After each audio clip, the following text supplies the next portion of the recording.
Hello, welcome to my yearly Media Thread ranking stream. I am your host, Hiero, and today we are gonna go through 66 entries.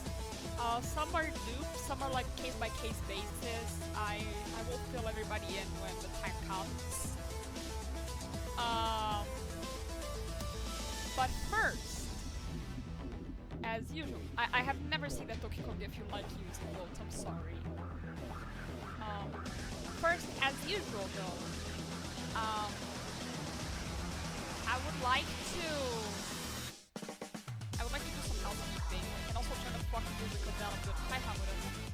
Like, I'm using the same playlist as last year, but I added some from this year, just so you know I'd have more variety and stuff. And probably won't run into the problem of the music cutting out just as I'm, you know, fucking waking. So yeah, Hamuda's back. The title's the wrong gear. Also lower the volume some more. Okay. I'm lowering the desktop audio volume. You'll get lower too. Fuck. Okay. Give me 1 second as I fix this stuff. Hopefully. Yep. Also, Lucky, don't bro me. We've been over this.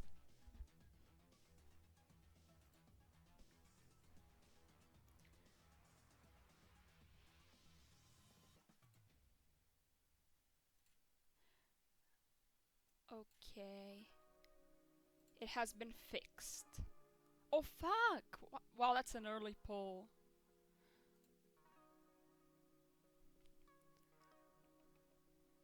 Wait, let me confirm that it has been fixed first. Yes, it has. Thank you for pointing this out. Oh. Just realized I had the stream muted by accident.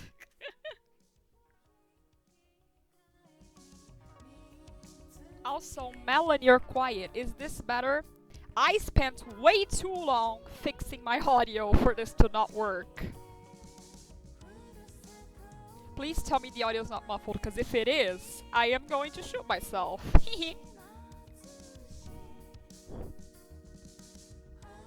A bit higher would be ideal. This is the most I can do for you, I fear.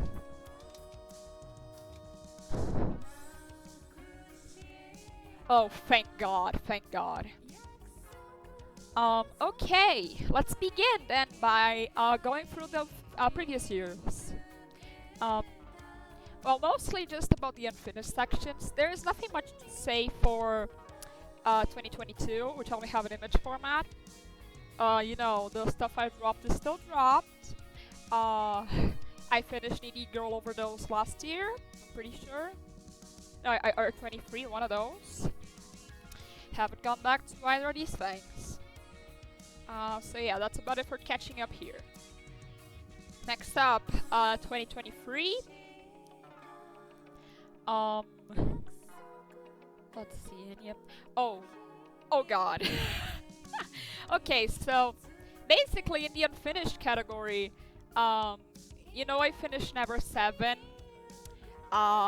you know, last year. I also played the remake this year, but I didn't even put it in my thread or in my tier list because that's how much it matters to me. Fuck that. But of all these things, there is one thing that I did return to actually just 2 days ago. The story is funny. I was thinking, wow, I should read maybe Orientalism by Edward Said so I could make an argument about the stuff that me and Volt were talking about recently, about how much Orientalism there is in the in the indie game space. And so in thinking about Orientalism, I was like, I should finish Tokyo Vice. And to start us off, just so everyone is on the same page, surely if you know me by now, you've probably heard about Tokyo Vice from me at this point. If you haven't, pleased to meet you. Tokyo Vice is a memoir by journalist Jake Adelstein. He claims to have covered the Yakuza in Japan in the late 90s and early to mid 2000s. He also lies a lot in this book. Not about his subject matter, mostly. I think even he knows he'd be in deep fucking trouble if he did. No. He just lies about things that he experienced that are, like, clearly not true and are just, like, him trying to make some sort of point about something. And, I compiled for you here. I am reading these off of my phone. A non-exhaustive, non-chronological list of shit Jake Adelstein claims happened to him in Tokyo Vice, just so you can get the full picture of how fucking deranged this book is. Like, I swear to you, every 2 or 3 pages there's a quote where I have to, like, grab the book and take a picture and send it to someone, be like, what the fuck have I just read? My friends have been subjected to this, especially Volt, because I'm reading a Brazilian Portuguese edition, and I don't need to translate when I'm talking to her. Anyways, here goes. 1. Passed the Yomiuri Shimbun entrance exam, that's like the biggest newspaper in Japan, with one of the highest scores, despite, by his own admission, not speaking Japanese very well. 2. Won a drunken brawl at the Yomiuri's New Year's party, something which he goes out of his way to portray as a mystical concept only Japanese people have. Like, that chapter in the book starts with him going, in Japan, the end of a year and the beginning of another is a deeply important thing. And I'm like, yeah, as if it isn't here in the West. You fucking Orientalist again. Continuing. Supposedly he won a drunken brawl at this party against 2 guys much larger than him, despite, again, by his own admission, not being very athletic. 3. This one is the example I use every time. He supposedly was invited by a medical examiner once to see a random teenager's dead body before homicides could get inside the scene, and presumably before the family found out too. This is an episode in the book that I'm pretty convinced he made up so he could make a point about how Japanese people have a correct way to do everything, even suicide. Oh, aren't they so industrious and different from all of us mere mortals? Ugh. Yes, in Japan the concept of murder is frowned upon, you see, because it it clashes with the Japanese idea of ikiru, which means to live. I love that fucking post so much. This book, like, he just uses so many random Japanese words and then has to explain what they mean. And I'm like, couldn't you have just, use the same word, but, like, in your native language, bro? Because, like, there was a chapter that I read just recently where he was like, wow, trying to... How did it go? Trying to get these abusers behind bars with such flimsy testimony was like chasing yurei, parentheses, ghosts or spirits. I'm like, why didn't you just say ghosts? Did you have to say yurei? I can do this too. I can put Japanese words in the middle of sentences to make myself sound smarter. Watch this. Uruse bakayaro. Anyway, number 4. He had several sexual encounters with the former mistress of a dead Yakuza. Later he claims that she is a Yakuza woman, or like an Ane-san or something like that. She's not. She, according to him, she got groomed by her much older lover into tattooing her back, which does not make her Yakuza, as those who played Yakuza 6 definitely know. And in one of those encounters, he claims that he picked up the phone to talk about work, and she unzipped his pants and started giving him a blowjob. You know, as a showcase of her, quote, twisted sense of humor. I wouldn't brag about that if I were you, bro. Okay, this is reminding me of Castell's blog when they keep putting untranslated Japanese characters in the middle of the essay instead of translating any other terminology. I will not comment on that. I know who Castell is. I'm like... we're in the same Discord server. Lucky says, Jake the fake treats Japanese people like Yukishi treats women. Controversial, but undeniably true. Number 5. He went on a whole sex store in Kabukicho with a cop in order to research a story about prostitution. In there, he went to a massage parlor where some Korean women made fun of him for being circumcised. That was how I learned the word for circumcision, because he was like, the word katsure, which means circumcised, was used. At least I learned something today. What is the 100-line song?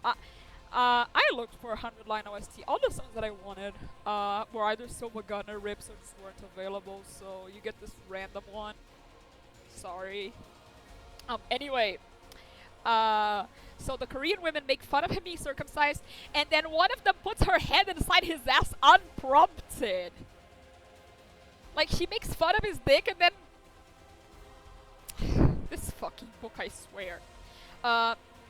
He was also married then. He even had like a baby daughter. He claims that his wife didn't care that he went doing sexual tourism. But then, in another chapter of the book, you know, he's talking to a bunch of women of the night to research another story. And he's embarrassed to tell his wife about it. And I'm like, why? You weren't embarrassed the first time? Inside? Yes, inside. Yes, Lucky, she did rake his inside, if that's what you're thinking. I'm losing count. Number 6.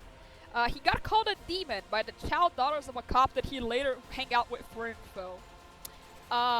Like, the children made fun of him for having a big nose and reddish skin, and they were like, oh my god, you're totally a tengu, which is, you know, a Japanese, demon, so to speak. And I was like, wow. You know, I wouldn't be doubting this if he didn't make such a fucking effort to victimize himself in this book. As we can see in number 7, where he constantly claims that he used to wear mismatched socks.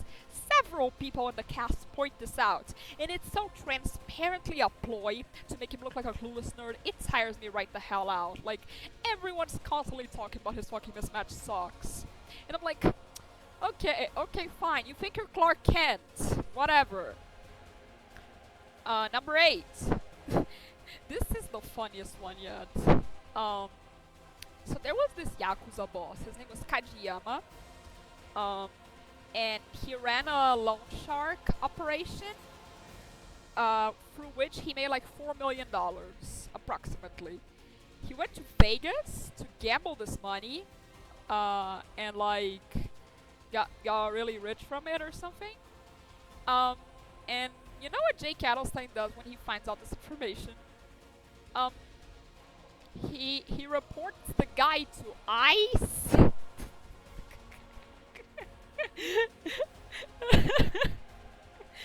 And I'm like, okay, this guy may have ruined the lives of several people, but you reported him to ICE, and that's worse. In fact, proceeding with his history of talking to Yakuza bosses, to and about. Once he claims that a Yakuza boss named Kaneko specifically called on him to help track down a person. This happened when Jake had like 2 or 3 crime stories under his belt, all of which don't credit him, because that's how the Yomiuri regrettably rolled, and still rolls to this day, I'm pretty sure.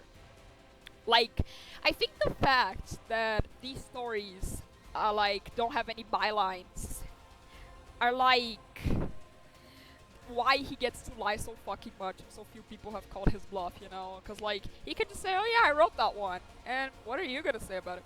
It got to a point where, like, the Yomiuri Shingo themselves were like, this guy was never in the organized crime beat. What the fuck is he talking about?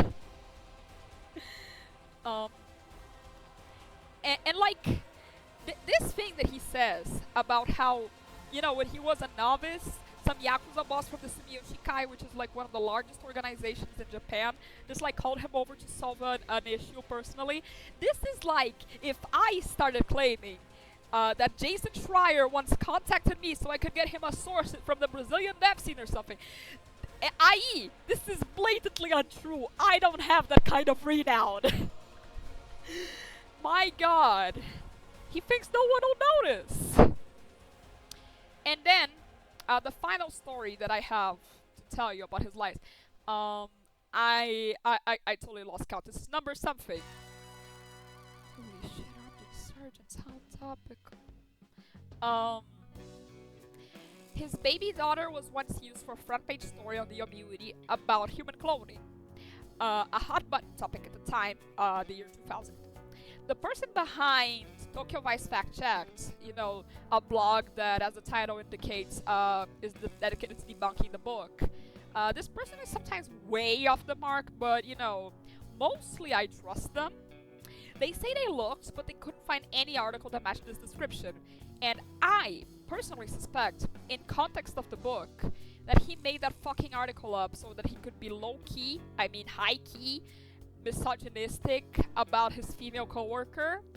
Like, he tells the story of a coworker he had who killed herself in shame because she cared too much about mentally ill people, and her boss booted her out of the newsroom.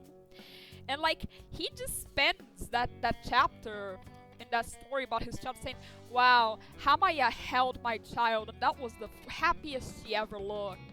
She never married or had a boyfriend. She had to sacrifice so much in the name of her career. And I'm like, wow, how is it that you want to sound like you respect her, but at the same time, the clear implication is that, like, you wanted her to be a good wife, wise mother in the end?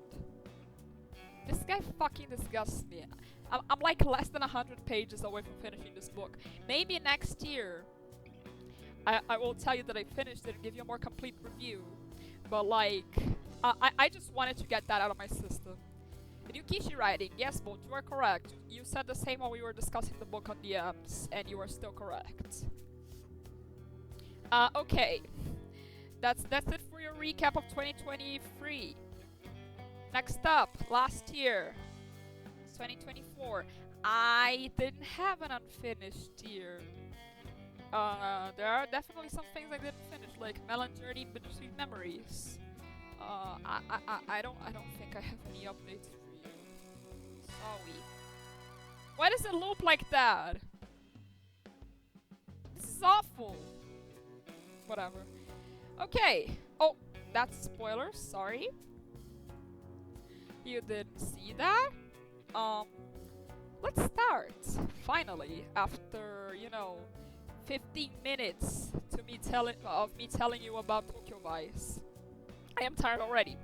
Anyway, the categories are as they always are. I haven't changed anything from last year. I still like the names. To start, we're gonna have to talk about Maladroit by Weezer.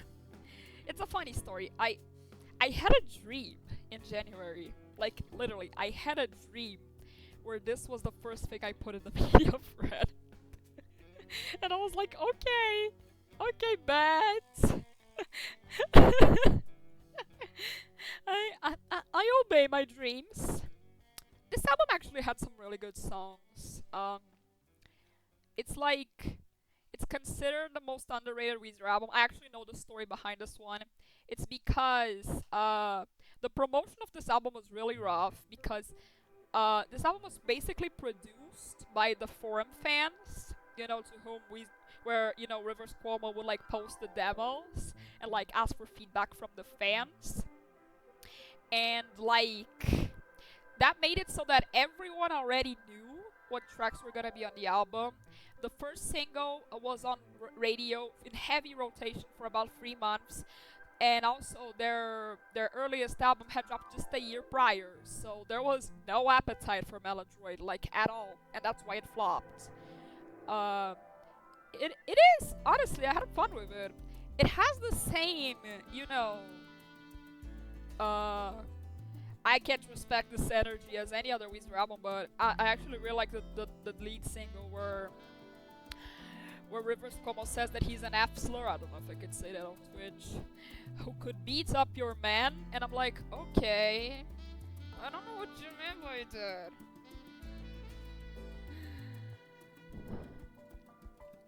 that. Shut up, Lucky.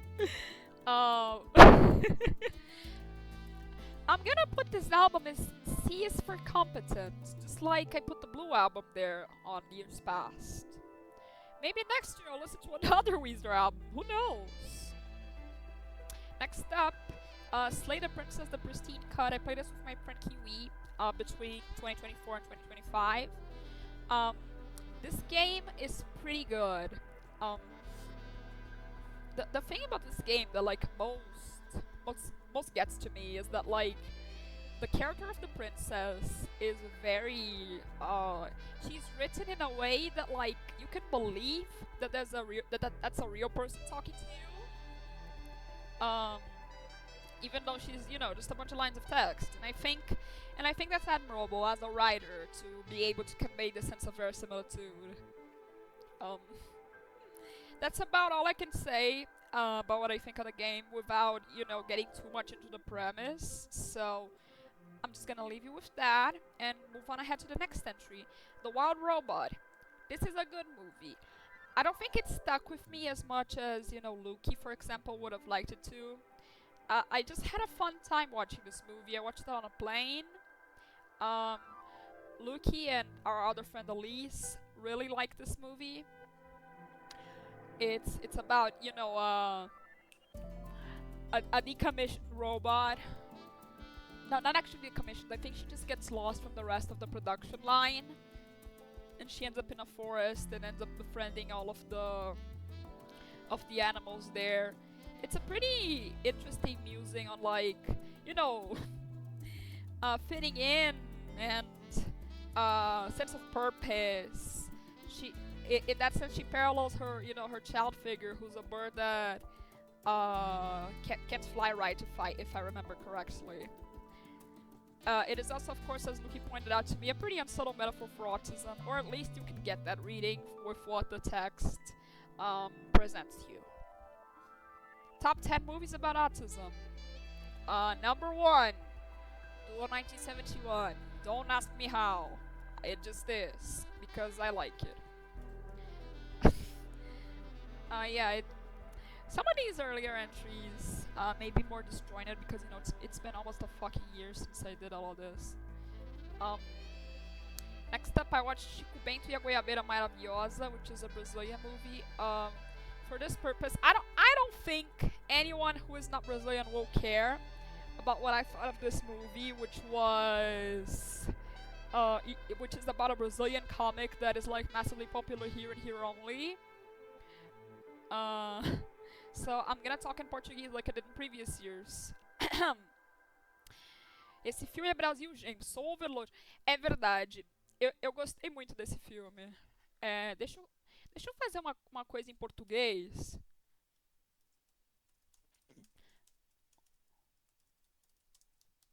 Igual eu fiz anos passados.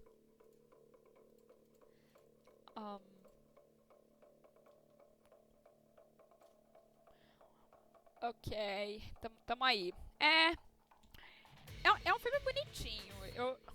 Eu achei bem legal.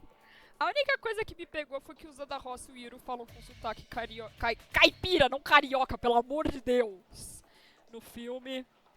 E no quadrinho eles não falam com sotaque. Inclusive essa meio que é a gimmick do Zé da Roça, que ele não fala com sotaque. Antigamente falavam que ele era, entre aspas, um caipira que fala certo.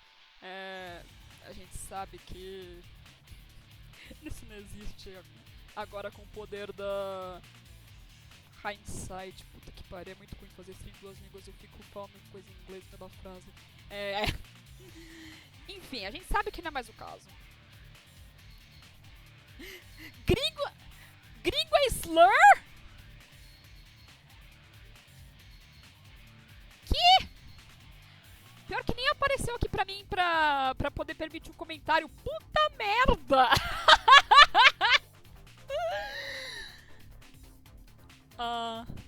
Pelo amor de Deus. Às vezes quando aparece slur no chat, eles me deixam ver que foi falado e deixam falar, não, pode falar isso aí, tá tudo de boa. Oh dear God. Sorry everyone, gringo is a slur. Except it's not it. It has negative connotations in Spanish, but in Portuguese it literally just means foreigner. People make such a fucking fuss about this word. They want to be oppressed so bad. Anyway, I think I'm done talking about the Brazilian movie. There's not much I could say. I just kind of liked it. You know, as I said, it's been a long time and it didn't really stick with me in any meaningful way other than thumbs up. Next up is Eusexual by FK Twigs. This album is also pretty good. I ended up liking some cuts of it more than the complete package. Like, I didn't see myself returning to the full album very often, as I did for many of the other albums that I will mention on this list. But there are, you know, the lead singles, the main songs like Girl Feels Good and Perfect Stranger, and also the song that, my friends, this album has a song with Kanye West's baby daughter. Baby, she's like 12 years old, and like, for some reason, she is on this track, preaching the word of the good Lord Jesus in Japanese. I don't know what was going on through FK Twigs' mind when she was like, I know what this track needs. And then this happened? I don't know either. But, you know, she speaks surprisingly good Japanese. Anyway, this album is very interesting. It is inspired by the club scene and Twigs' experiences in clubs. This woman has had a very rough life. But throughout most of this album, you probably can tell, apart from the subtext in like Perfect Stranger, where she's like, you know, I wanna fuck you because I don't know you. I've dealt with so much fucking baggage in my life. Honestly, just get it over and done with. Which, like, I can't relate to, but interesting worldview, man. I wonder what happened to make you think that. Not to psychoanalyze a woman I don't know. Sorry. I'll end up doing this a lot, probably.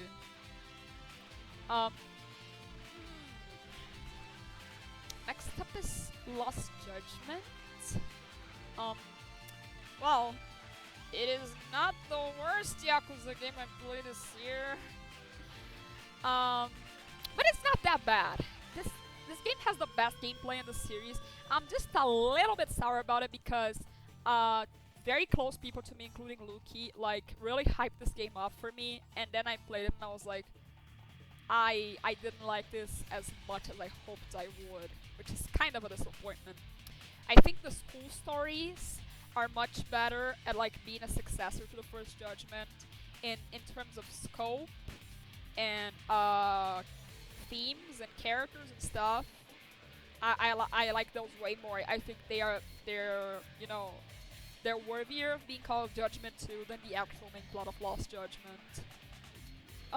Which, you know, I'm not gonna spoil this game too much, but let's just say that the game starts being about sexual harassment, and then Toshihiro Nagoshi says, "Wait a minute! I hate women!" Like, oh my god, so much of this game is just Yagami going to bother women about their trauma. it's so fucking jarring.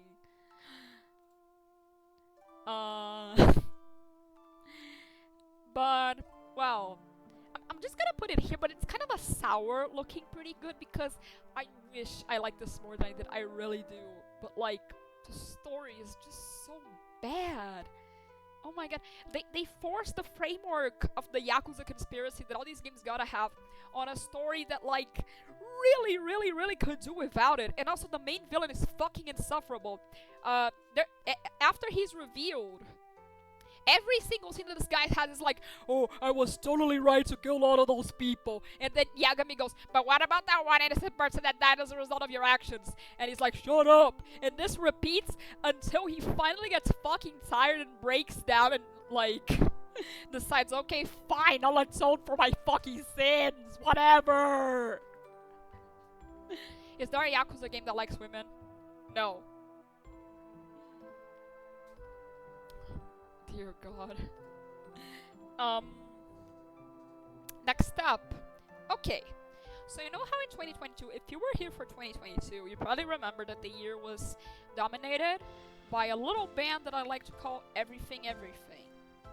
Um, this year, the same thing happened with a different band. An Irish post-punk outlet called Fontaines DC. If you know me, you probably heard about me talking about this band this year. This started with Romance. This album was produced by James Ford. He is the usual producer for Arctic Monkeys, which is my favorite band of all time. One of the songs is inspired by the movie Akira, which is one of my favorite movies of all time. So I simply had to check it out. Despite the fact that my friends on the Everything Discord server was saying like, this album fucking sucks. I was like, it can't be that bad. It sounds right up my alley. I love this album. On my Spotify Wrapped this year, I got like the list of the top 5 tracks. All of my top 5 is from this album. The tracks I most listened to this year. This album is so fucking good. It's like so fun and fresh and wow. I am not a good music critic, but I just really enjoyed the vibe of this album and what it brought to me. You know what I mean? So I recommend you listen to it if you like, you know, sunny rock songs, like from Suck It and See by Arctic Monkeys. That's the album that I'm most compared to. Suck It and See is also my favorite album of all time, so like I'm kind of giving it pretty high praise. I'm giving kind of high bars to clear in my mind, but it does clear them all, and it's a pretty good album. Go ahead and go listen to it. Sorry. Next up is Imaginal Disc by Madalena Bay. I did not fuck with this album much at all. It's like a really acclaimed, like, dance pop electronic album from last year, and I'm sorry to say, but like I didn't connect with it. I thought that the songs were kind of like a lot of them are kind of scary. I'm gonna be honest. Like, this album just made me feel bad a lot of the time. There are 2 cuts from it that I really liked. Those are Death and Romance and That's My Floor. Those are really good songs, and they do not have the bad vibes that undercut most of this album. I imagine this is an artistic decision, and I'm not about to berate them for that, but like, you know, I know art is meant to make you feel uncomfortable sometimes, but like, I don't want to feel like that, you know? I don't wanna. So it was unfortunately mostly not for me. Next up is Lost Judgment, the Kaito Files. Yeah, this is a less resentful, looking pretty good as the main game. I just kind of hated that it did the thing that every Yakuza game does, and it earned me the fucking Fell For It Again award. I really thought that the female character this time was gonna have agency and be allowed to be morally gray. I really thought! It is like losing just one newborn puppy! That said, I do think Kaito is an incredible protagonist. Like, I think for this setting, he fulfills his role very well of, like, you know, having his character explored, not, you know, just as Yagami's friend, but also as, you know, a former Matsugane, Mikiko's ex-boyfriend, all of the facets that he took on during his life, just coalescing into its own slow story. And I think it's a really interesting study of him. Unfortunately, just about every other character in this is pretty flat in service of, you know, being a building block for him. Also, this starts with Hoshino being a dick for not being a dick, sorry. This starts with Hoshino getting humiliated for no reason. And, like, they clarify that later, but, like, the main game of Lost Judgment already does that so much. Like, I feel like that game was written by the same guy who wrote Majin 5. Like, just someone who absolutely hated the character and, like, wanted it to shine through in the writing. They fucking Aini MOBA, my guy.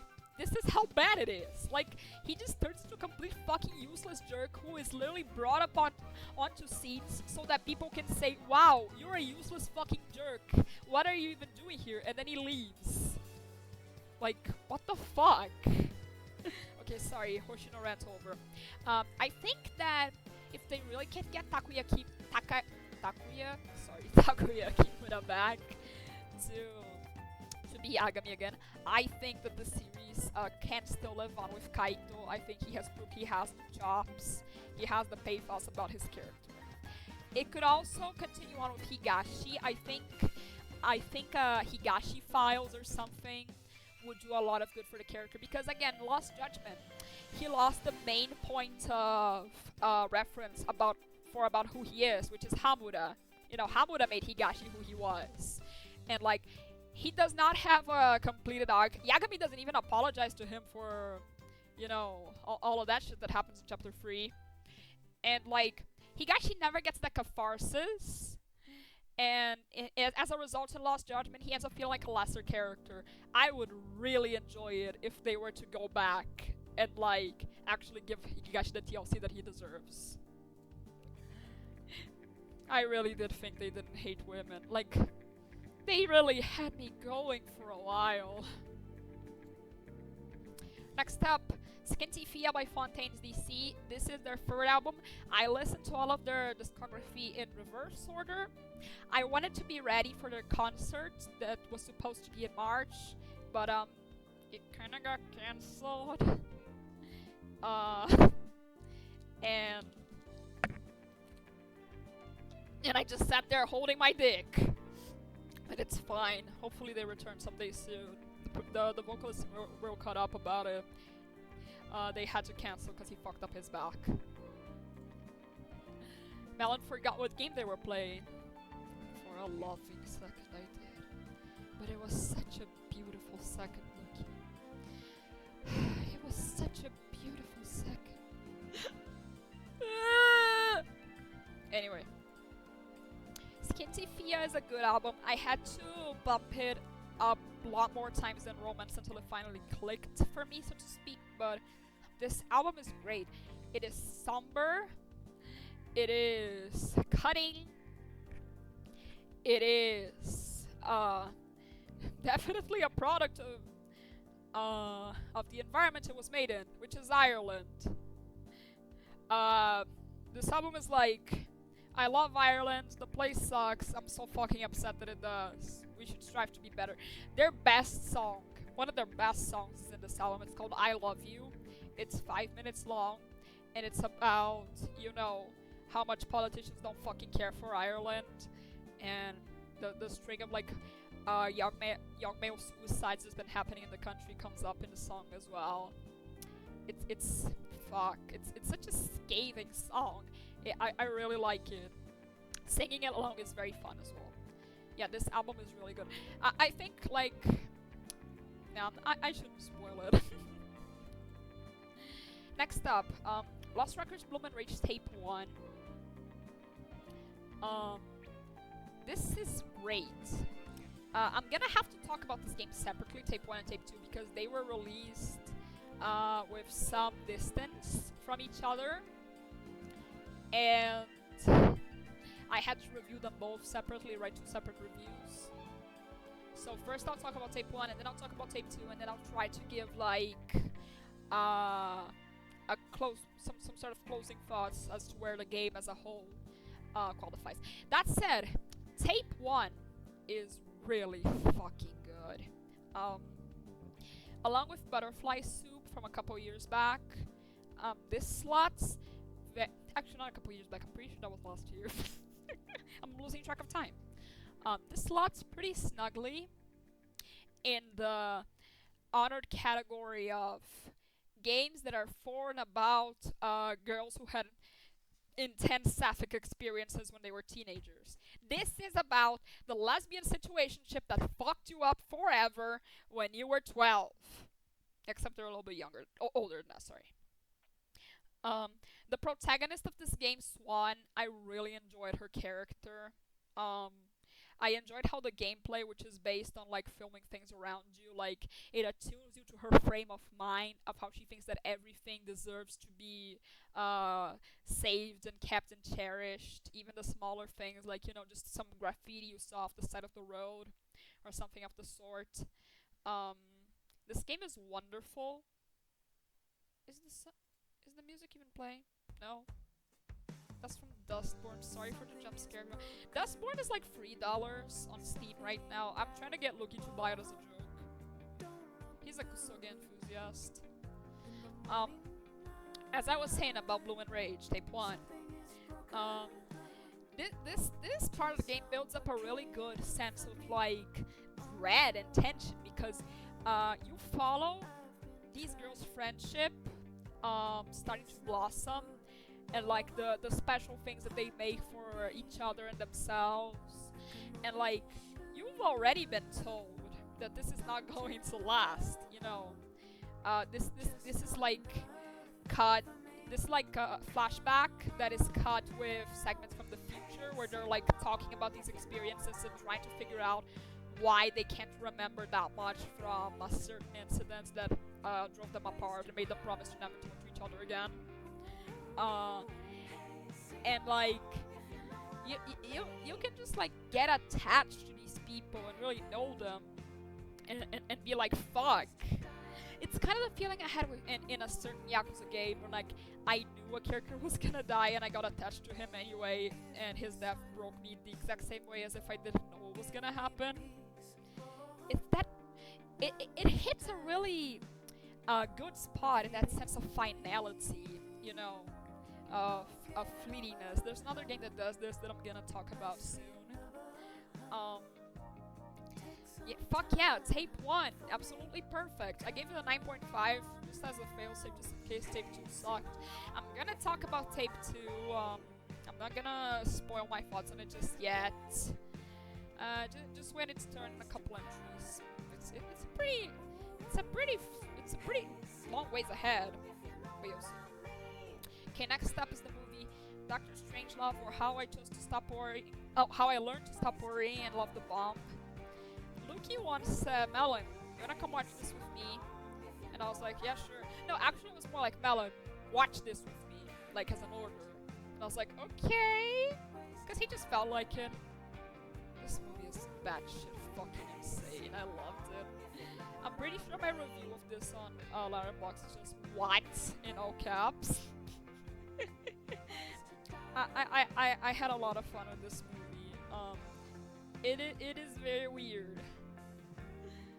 Luki, do you have anything to say ahead of time? I would like to hear your opinion on the matter as well, because maybe that'll help jog my memory and so I can talk more about it. Please remember. It's peak. Yeah, it's true. I mean, the best part is the ending, which is unfortunate. This is my first Kubrick movie. Movie? What? Kubrick movie? This is my first Kubrick movie.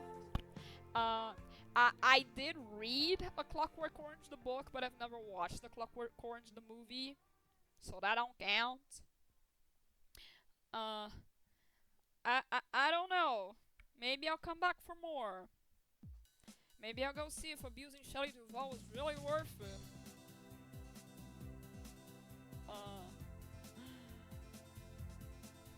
Next up, Conclave. Every year I watch at least one Oscar movie. Usually I do it with mom, but this time I did it with a childhood friend and her boyfriend. It was only after the credits rolled that I learned that Ralph Fiennes stars in this movie, and I fucking hate that guy because he's a transphobe. Anyway, the movie is good. You get to a point in it. You get like a point in your head where like you fucking forget that these are actors. You just think that they're like filming a documentary or something. It's a very interesting tale of intrigue, and also a lot of things in this list harness the power of gossip in building a narrative and building interest. Conclave is one of them because this movie is fascinating. I went to watch it because everyone on my timeline was like going gaga about the movie of the you know, the bishops talking shit. It really is the movie of the bishops talking shit, and it's a very good movie. I do recommend you watch it. Shame about the offer. Yeah, the actor. That does suck. Yeah, number 7 music. I don't know if you heard me at the beginning, Lucky, but I'm using for the future my Media Friend playlist that I used last year. This year, instead of making a new one, I just added songs from this year, and I think this is how I'm gonna build my playlist and like keep it in steady rotation along the years. So yeah, actually I think I'm gonna bump this up because I have a lot of positive thoughts about it. Next up, the album A Hero's Death by Fontaines DC. This is my favorite Fontaines DC album. Straight up. It is kind of funny going backwards in their discography. It was a fun kind of experience to have. This I don't actually have very deep or nuanced thoughts on this album. I just think it's neat. And like I don't know, out of the 4 of them, it's the one that stuck with me the most. Even though when you put me in the spot like that, I really don't have much to say, but like, thumbs up, fucking great album. Oh. Wow.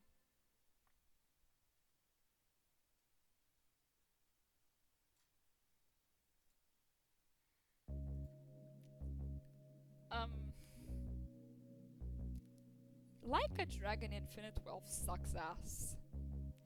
This is something that I knew going in. I was perfectly aware that it was gonna suck. But since Luke played Gaiden last year and so did I was like, okay, I'm gonna check out Yakuza 8. Cause I have to know if it really does suck. Like the facsimile of it that me and Luke built in our head. It does. This game is pretty fucking bad. It just like another game that I'm gonna be talking about real soon, and that I also didn't like. I am baffled. I feel like I'm fucking taking crazy pills when I see how much people like just love this game, and it got nominated for Best Narrative Awards. It got nominated for Best Narrative Awards in the same, like, in direct competition with fucking mouthwashing. Are you kidding me? Are you fucking kidding me? This game is maddening. It just takes so long explaining itself at you, being the ending explained video of itself. It makes me go insane, yo. Like, for example, there is a character named Lani. She is one of the 2 women we have to rescue. Not women, she is a little girl. She's the one of 2 female characters that we have to protect from the evil organization because they want them dead. And when she appears, everyone's like, wow, what a tiny girl, and they're chasing her and want her dead for what? And then, Kiryu, who is in the room, I'm gonna talk about how much I fucking hate Kiryu's presence here in a while, but like, first, he flashes back to when he met Haruka Sawamura, which is, you know, the 10 billion yen girl, a young girl that he met, when he got released from prison and found out that his childhood friend went missing and his other childhood friend became evil, all that shit. He flashes back to when he met her with a gun in her hand, the sole survival of a massacre in a bar. And you're like, okay, I am meant to see this new character as a parallel to Haruka. And then there's a fight, and Kiryu kind of has like some sort of weird fever dream, because he like gets his shit fucking rocked. He has cancer also, if you don't know this. This is why he's getting his shit rocked. I know this is uncharacteristic. And like in this dream, he sees Haruka, like, as she grew up. Wow, it's a song about Haruka, how topical. He sees sees her in the many stages of her life, and then she turns into this girl, Lani, and then Lani and the other woman, Akane, they run from the people that are chasing them down, and I'm like, okay, I am meant to see this character as a parallel to Haruka Sawamura. And then Kihei fucking Hanawa, one of the worst characters in the series in recent memory, he just comes up to you and he's like, wow, Lani and Haruka Sawamura really are birds of a feather. And you're like, go fuck yourself, Masayo Shokoyama. Do you think I'm brain dead? Do you see brain matter leaking out of my fucking ears right now? Is this what you think of me?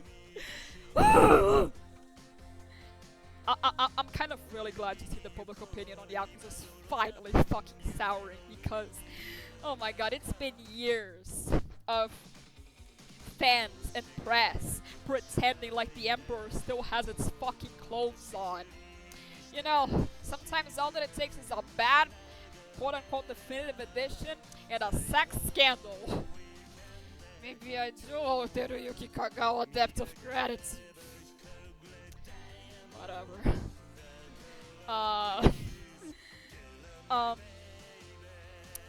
But like, also, the thing is, why is Kiryu in this game? Legitimate question. I didn't like it from the moment they revealed it, and I didn't like it after playing it, and I don't like it now.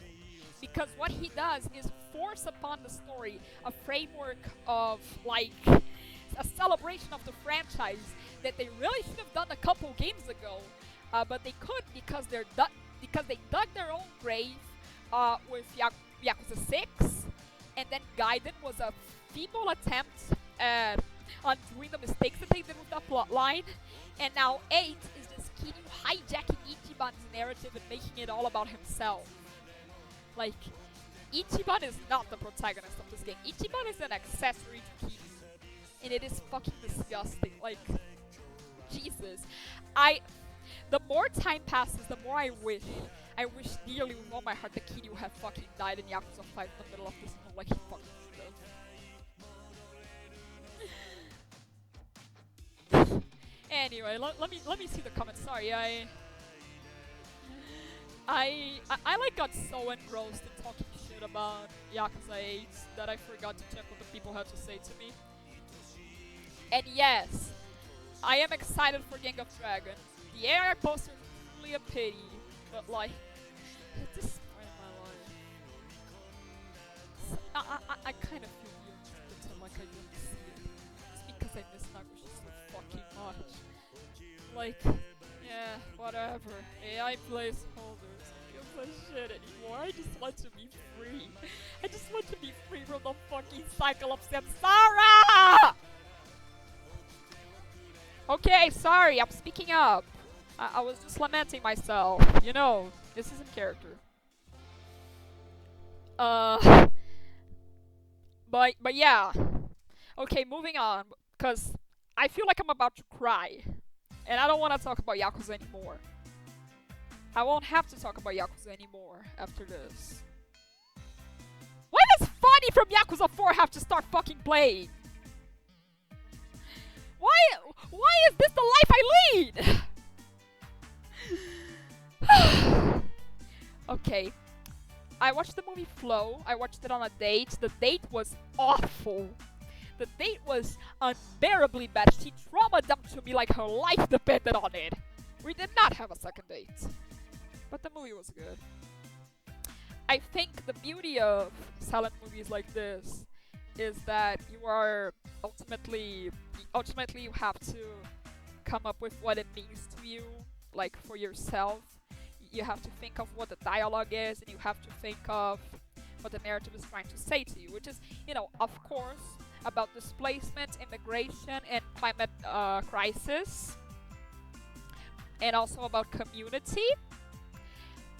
It is a very, very interesting movie, deeply so. I really recommend everyone gives it a chance and decides for yourself what the story means to you. I have found my meaning, and I hope you find yours too.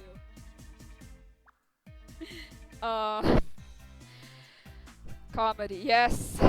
I used to think my life was a tragedy, but now I see it is a comedy.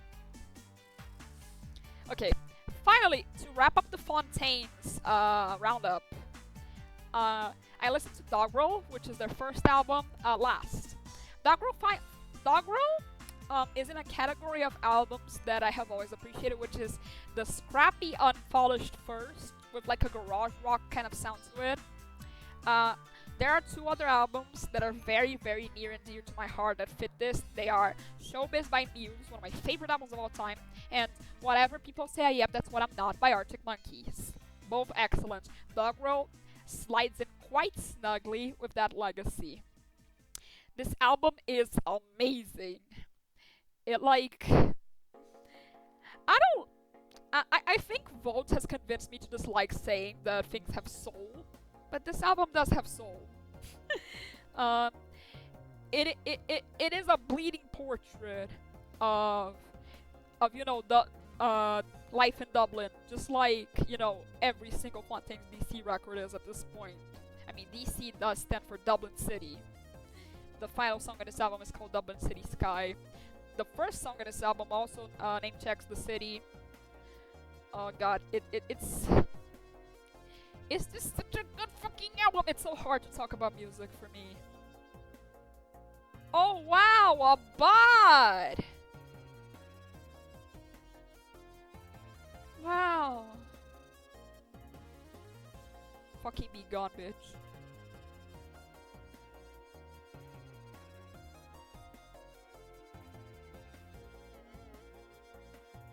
No, it's not my first bot. I've gotten bots in other years. I mean, first bots for today at least.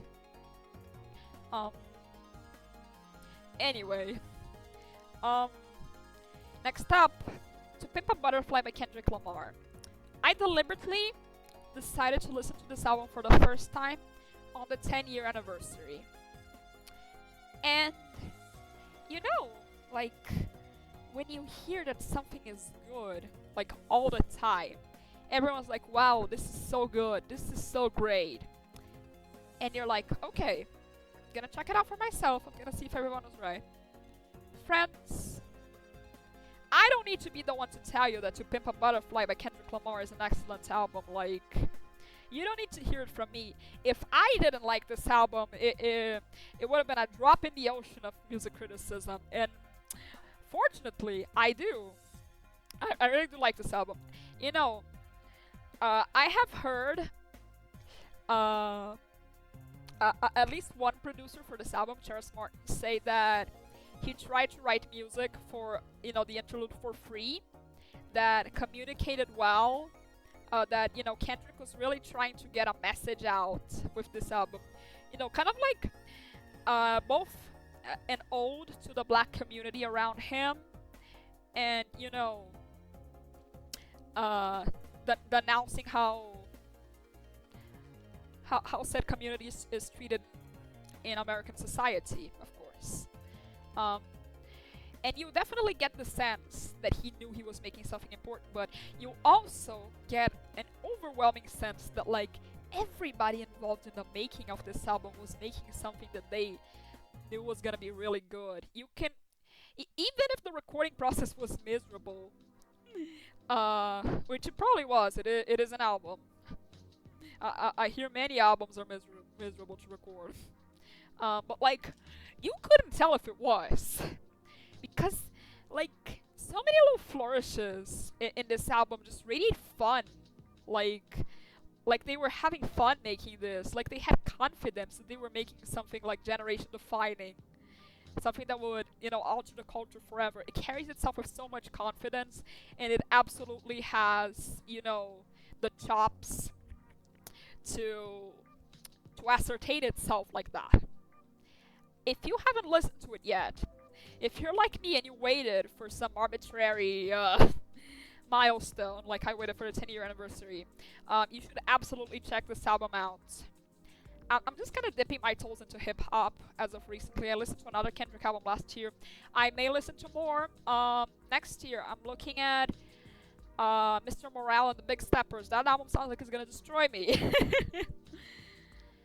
Next up, ooh, Wonderstop.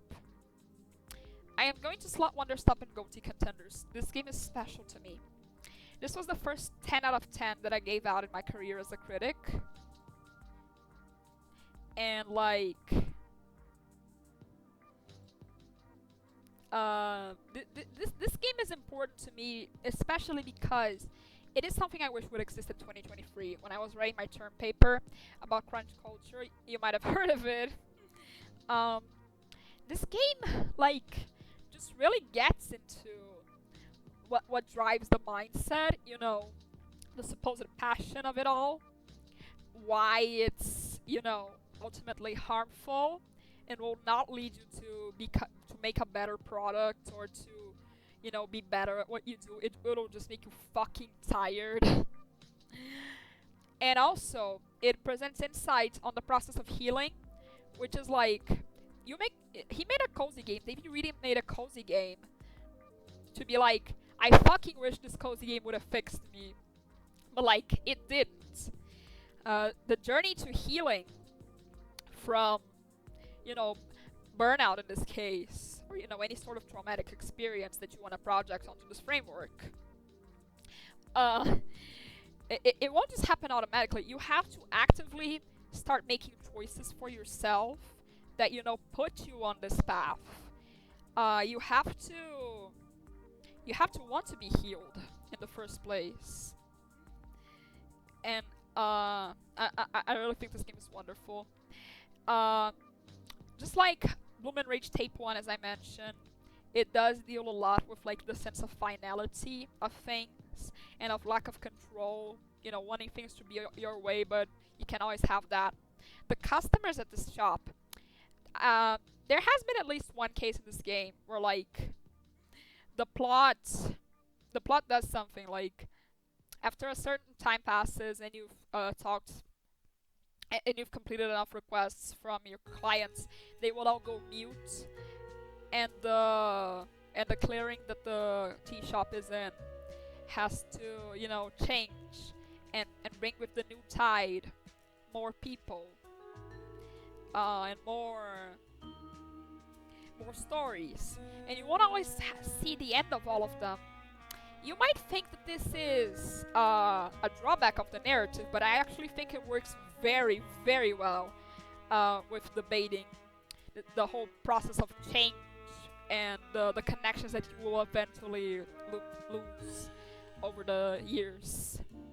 This is what it wants to talk about, and it does that really well. I just wish the inventory system could have been a little less clunky. But I guess I do advocate for friction in cozy games. Next up, I'm gonna talk about Me-Side. I don't have much to say about Me-Side. I didn't like it. I felt it was kind of pointless.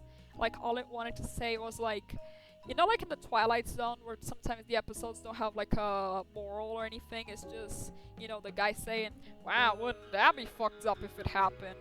This kind of feels like the entire premise of this game, except like in the 11th hour they try to be all deep and shit about,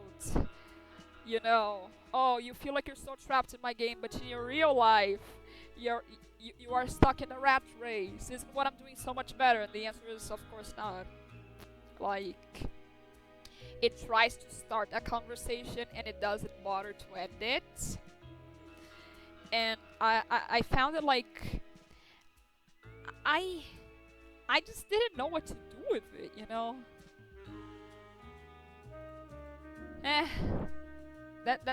That's it. How about mid-main? Maybe I will have to lower it in the future. But oh well. Okay, next up. I'm so happy to talk about this. Fuck. This is Promise Mascot Agency. Promise Mascot Agency was released in 2025 by British studio Kaizen Gameworks, famous for their first game, which was Paradise Killer, a 2020 murder mystery adventure that is currently free on Epic Games Store as of today, December 22nd, 2025. It is free. If you haven't played it and if you don't own it, you should totally go ahead and grab it, because it's fantastic. And PMA also is a really fucking good game. I pointed this out in my review, but I think that there's a very clear through line between Paradise Killer and Promise Mascot Agency, which is that while Paradise Killer mourns the state of the doomed society that Lady Love Dice, crash lands in. Because it's not that it's doomed, it's that the doom already happened. Like, all the civilians but one in Island Sequence 24 are already dead. They were all slaughtered because the community was considered a failure in the pursuit of perfection of the cult that runs it. In Promise Mascot Agency, Kasomachi literally means the populous city. The name was chosen on purpose to sound like Kusomachi, which means shit city. Uh, and the thing is, it's not dead yet. Paradise Killer was made in the context of the pandemic. It was released in the context of the pandemic, where it really did seem like there was no fucking way we were ever gonna be free of the hellish model that our corporate overlords have imposed upon us. But PMA takes a look at things with in a little more positive way. Notably, in Paradise Killer, you had the active option to play as a fascist. You could make your protagonist, Lady Love Dice, be completely on board with all of the atrocities that the Syndicate are getting up to, and like just being dedicated to upholding the system and that sort of thing. Michi and Pinky do not have the same choice, and quite frankly, they would never pick the alternative. This game is full of a strong sense of community, just like the movie Flow that I mentioned. And I think the thing that really like brings it together and makes everything work is that in real life, it is also. Why did the music stop? Oh, it just went silent. Sorry.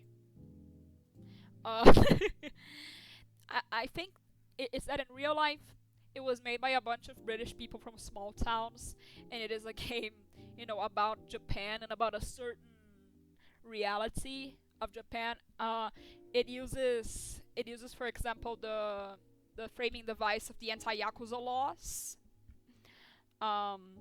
and of the sense of a lost past of glory. I guess that. But like, it doesn't mourn the past or say, "Oh, things were so much better in the past." They're like, "No, you have the chance, you have the means to make a better future for yourself. So stop thinking about the past and start facing the future." And I think by that framing, with specifically Japanese elements, it creates a conversation with the dev zone culture and the Japanese people that helped make this game. This game was co-developed with Ikumi Nakamura and Mai Matori, and they also worked with a number of industry people.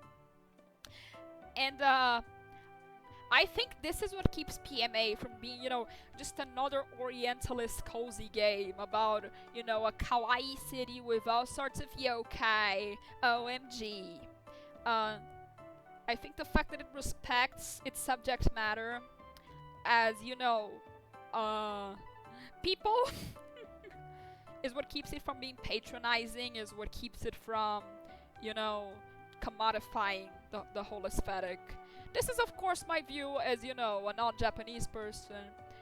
I do believe I have some sort of experience with things that do commodify the aesthetic, the people as an aesthetic rather, but I could just be talking out of my ass. Okay, next up, I played Spilled. Spilled is a short little game about 1 or 2 hours long. You control a boat and you clean up oil spills and help in other sorts of minor ecological catastrophes. This game is fine. It is blatantly a power fantasy, not just about being able to do something about the state of the world, but a scenario in which doing something is easy. You just wipe up the petroleum spill, and then boom, the fish are back to the area instantly. We all know that this is not true in reality, but it does feel nice to dream. It is a nice little distractor, however, and it does make you feel like you're in control of something. It's kind of hard in this day and age.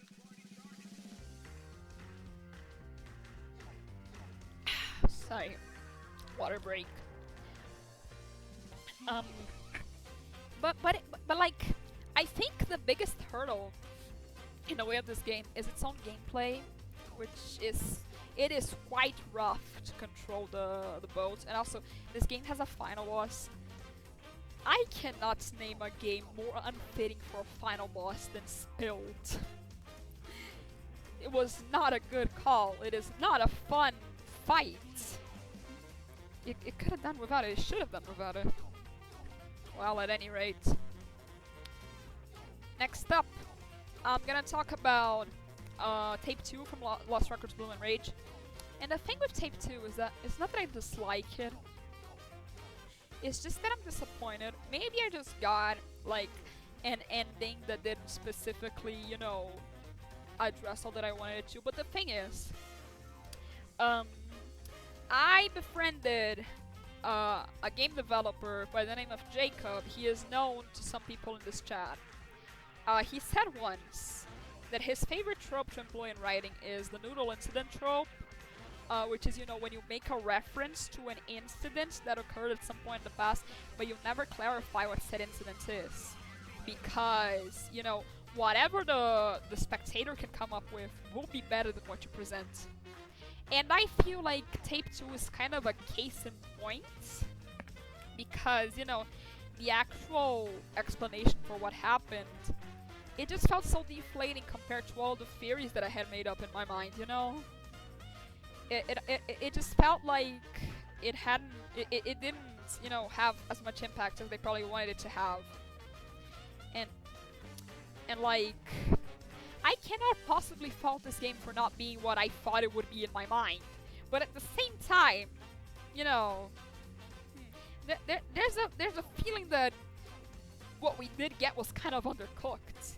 You get what I mean? Which makes it a shame. But like, I wouldn't say that the more disappointing ending of Tape 2 invalidates all of the greatness of the first game. In fact, let me cross-reference my little notes that I made for this stream. Yes, I will in fact be submitting Bloom and Rage to GOTY contenders, because despite the fact that it does, you know, kind of shoot itself in the foot at the end, it is like extremely worth your time. You don't have the like months-long wait between the tapes. You don't have that downtime to imagine a better story in your head, you know? Maybe for you it'll work. You mentioned Jacob. Now you have to play Siren's Call. I have bought Siren's Call. I am tentatively. I am like, I will try. Oh, speaking of, this is from Bloom and Rage. I will try to play this game in 2026. I promise. Show this to Jacob if you want. Next up, Starship Troopers. You know how Lucky made me watch Doctor Strangelove? I made him watch Starship Troopers with me. This was because of discussion of 100 Line. As you can see, I was playing 100 Line here, and this is when I finished 100 Line. Consider this preamble. This movie is pretty interesting. You know, let me lower just a little.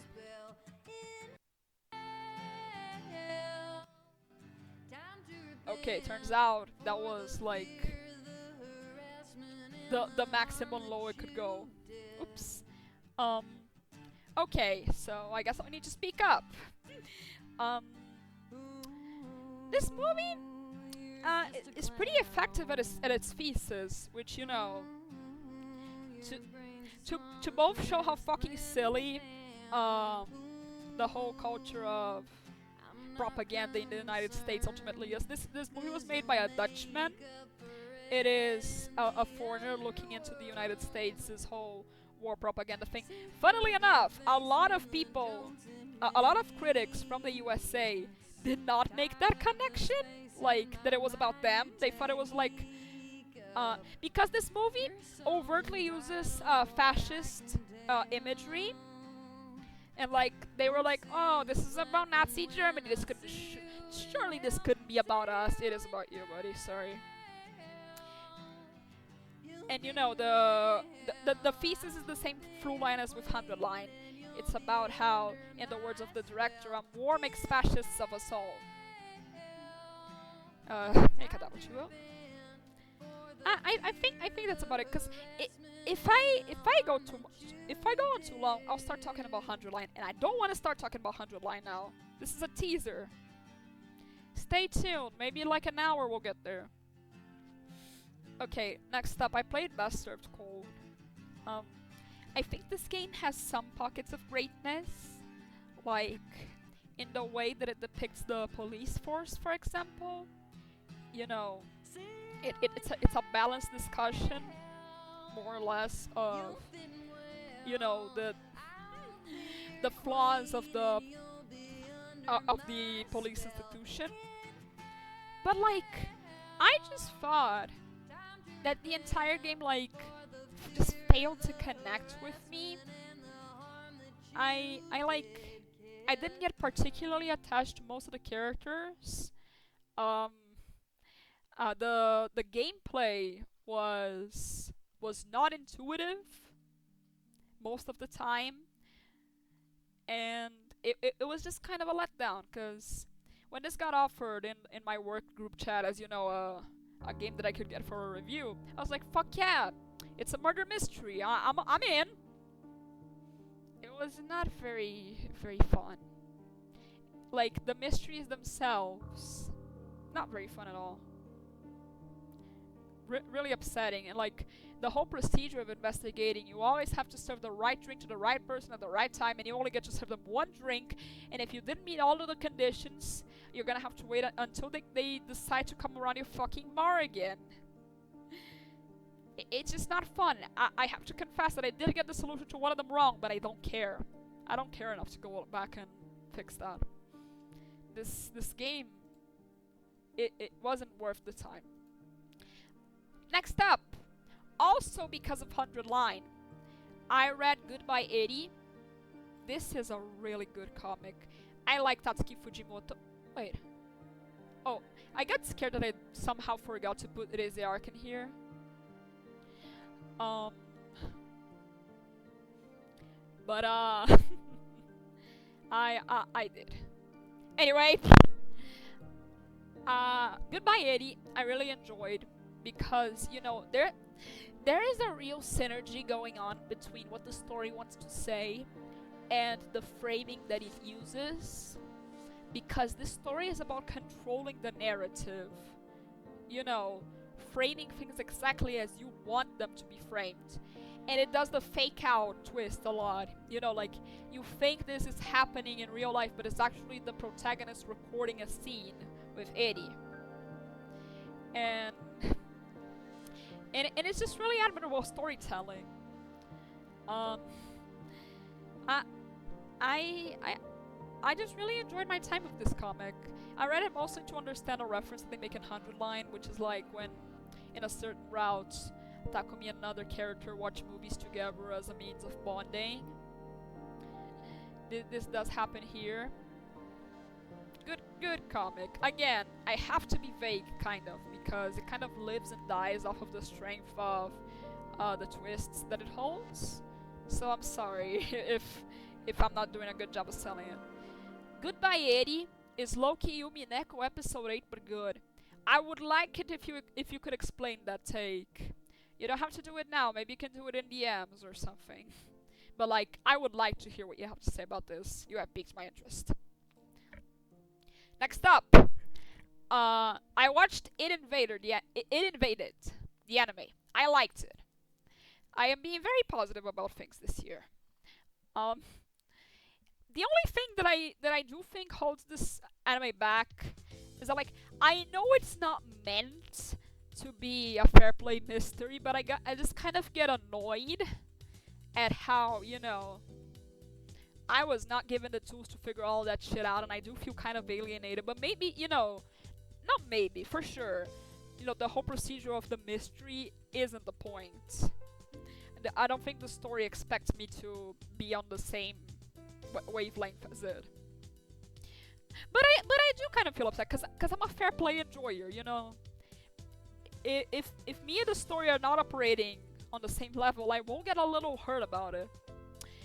But basically, to speak of the anime itself, I think that It Invaded is kind of like if Somnium Files actually hated cops and wasn't just, you know, confusing about what it really thinks of cops. Because, like, in that series, you see cops do very bad things that, like, the framing of the narrative itself will vindicate, but, like, it's unclear whether the narrative actually fucks with cops or if they are, you know, framing these things as such to try to prove some sort of point.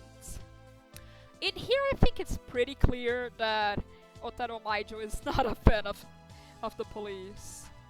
And, you know, all of the self-serving shit that they do in order to get to the truth. It reminds me of Paradise Killer, in a way. Let's see, the comment... I know you two love Maijo, let's see what you have to say. It Invaded is on the same length as Tsukimajuku, where Maijo is just straight up making up bullshit, compared to Disco Wednesday, which is more fair play. It's made for insane people, but I would say it's fair play. So I've heard. Maijo is woke, but I don't think he even tries to be woke. He's woke because it leads to better stories. You mentioned this before, you know, in the way that he writes female characters. I do think that, like I said to you, I got disappointed by the way that, like, he used the plot device of the dead wife and child that appears so often in this sort of story. Like, I felt like he was trying to say something about something there, but at the same time I feel like he just didn't quite stick the landing, you know? Anyway, fun anime. If you're looking for a mystery you can follow along, you will be very disappointed with this, sorry. But if you're willing to take it on its own terms, and to, you know, go for a more, you know, social critique, analysis-minded kind of a vision with it, I think you'll enjoy yourself.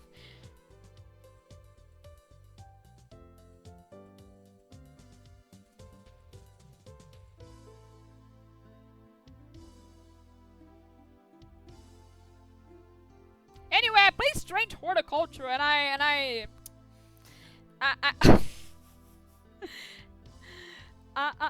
thought it was kind of meh. It didn't connect with me very well. I guess it just kind of didn't see a point to it all.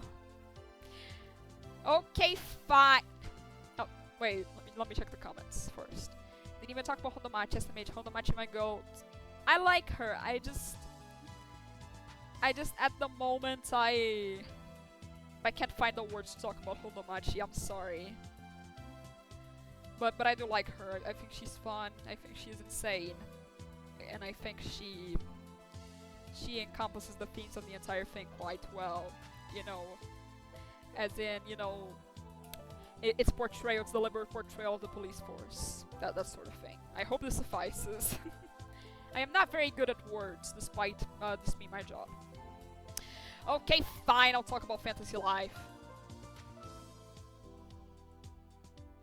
Let me just have a drink of water first, cause I have the sneaking suspicion that I'm gonna be doing a lot of screaming.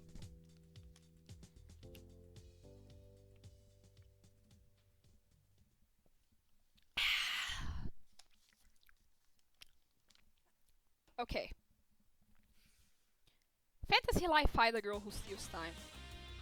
When I picked this game up, I did not do it with the express intention of hating it, like I did with Yakuza 8. I was actually quite wowed by the trailers. I thought, wow, this sounds really fun. I really like this sort of quote-unquote cozy game. You know, open world exploration and building a little community, all that sort of thing. The issue is, this game is fucking hollow inside. It it believes in nothing. It says nothing. The story is as cliche as they come. The mechanics are paper thin. This game is a constant facsimile of things that are much better than it. Recently, I was told that, actually, it sucks because it's trying to be satire, actually, of, Animal Crossing, New Horizons, and Tears of the Kingdom, which are the games that you poorly cite as part of your stupid little fucking review. And actually, those games aren't even that good anyway, so who cares that it's a satire of that? Because those games suck and they don't fit with the rest of the franchise. This is subtle foreshadowing for, the fact that I fucking hated this game. I wrote a scathing review of it, and I got a lot of angry comments about it, who said that I was unprofessional, I was a little baby crying about something I didn't like, and that I was unfair, and that my opinions were shit, etc. The response I got to not liking this game has not made me want to like it anymore. Because this game is insufferably, bad. This game, it has some fun little, writing moments that are, kind of funny. Oh, look, I'm so self-aware by being comedic about how tropey I am. Maybe, but you're still doing the same fucking tropes. Everything in this game reeks of emptiness. It's an unfathomable rot that is entrenched in the heart of everything that it tries to do. All of the million tasks that it puts itself up to tackle and fails miserably at. I heard this game is getting roguelike open world DLC. What does that mean, Melon? I don't know! And I don't want to. I'm literally only playing this fucking DLC if my boss rings me up in person and says, Melon, either you cover this or we'll kill all your family. That's it. Dude, this game is despicable. I just hate everything that it stands for. I hate its fan base. I hate the delusional critics that say that it's fun while acknowledging that it's grindy. And I'm like, where did you derive the fun in that? Did you just think it's fun because it has a cute little plasticine art direction? This game is repulsive. I hate it.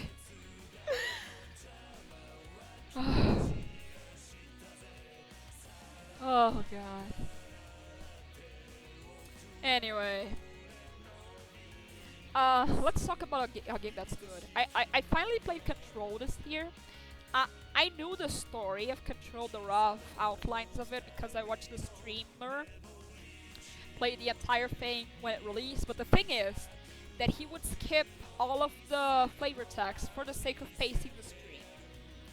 And so now this year, the game got on a really good sale on the PlayStation Store, and I was finally able to pick it up and play it for myself.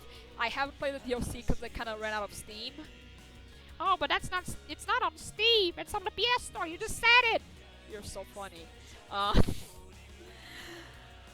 And then when I finally got to play it for myself, I wasn't able to fully take it in. This game made me love brutalism. If you know me, you probably know that I really like brutalist architecture. It was because of Control, because I watched the video talking about how Control does it. I just also really enjoyed immersing myself in the whole fictional context of it. I enjoyed the narrative about the separated siblings. One a slave to her past, and the other captured by the government and forced to be some sort of weapon. And I just really like this game about, reclaiming your place in the world. Maybe you are playing by the rules that were set out for you, but at least you can make something out of it that is that holds meaning to you, to yourself. You can find yourself, even if your story has been scripted for you. I feel like this is what is at the heart of this game. Also, aesthetically, it fucking rips. Like, not just with the brutalism, but with the use of red, the very unnerving use of red across the entire game. You know, the red in the protagonist's hair, the red in the sirens, the red in the eldritch dimensions that we go to sometimes. You know, not actually sometimes. The entire building itself is a bit of an eldritch horror. If you like SCP, this kind of stuff, this game takes a lot after this sort of storytelling. You know, just a collection of little oddities that comes together in one place. Also, I wanted to say that Casper Darling would have been a really good Tumblr sexy man if people cared for him. One of the best characters in the game. If only mainstream took this guy. Hello! Hello, cat! Okay, next up is LEGO Builder's Journey. I may be the first person ever to have played a game that I got off of Epic Games Store for free. Wow. I actually played this in preparation to review LEGO Voyagers. I didn't actually review LEGO Voyagers, but I did review the demo, the press demo that they got out for us. I would say it is competent. Like, it is pretty. It is trying to be clearly, you know, something, and it is that something. It is competent at what it does. It's a sweet story about parent and child. It has a ton of little aha moments that this Monument Valley-ish sort of puzzle game ought to have. Again, the issue is just that it didn't stick with me, you know? Like, I wouldn't put this on a top 50 games of all time. Maybe not even a top 100.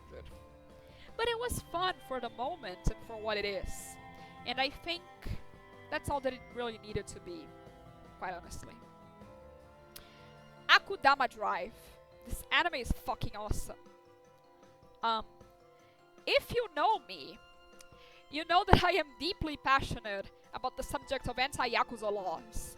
You know, as someone who watches movies and plays games and sometimes reads books about the subject. This specific issue is something that I am very passionate about because I'm kind of woke, and I think you shouldn't be treated as a second-class citizen even if you don't respect human life, because even if you don't, I do. You know, that sort of thing. And this anime, while Kodaka and his people may be going on interviews to say, no, it's not political, we didn't make it to have any sort of message. The themes are clear as day. Akudama Drive starts to present itself as just another one-of-the-mill heist anime with, you know, all these sorts of crazy criminals and millionaire bounties and whatever. And then, just like anything Kodaka does, it takes the tropey premise and then slowly it starts to show its flaws. This anime is fantastic. I think Swindler is one of the best Kodaka protagonists. Like, I'm not gonna spoil it, but the title of Swindler wasn't forced on her. She is actually an ordinary person who was mistaken for a criminal and is treated as such. She spends the first half of the anime very distressed and confused and, like, you know, alienated from the setting that she was placed in. But eventually, since people started to treat her as though she really was that awful criminal that she was confused for, she decides, fuck it, that's who I'll be.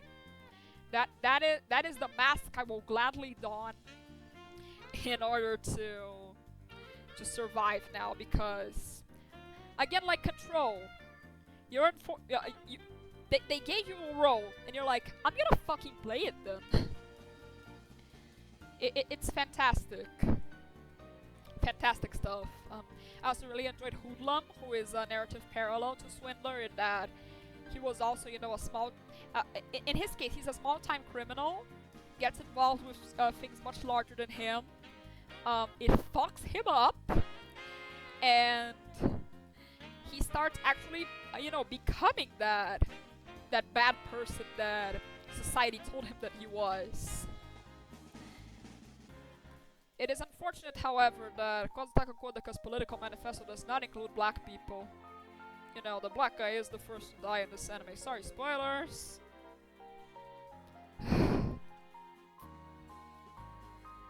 Wait, Yashido-sama, is this true? I don't know, maybe. I'm not a Yashido-sama. Okay. There is a Discord notification, and I am just looked at it. Next up, water break.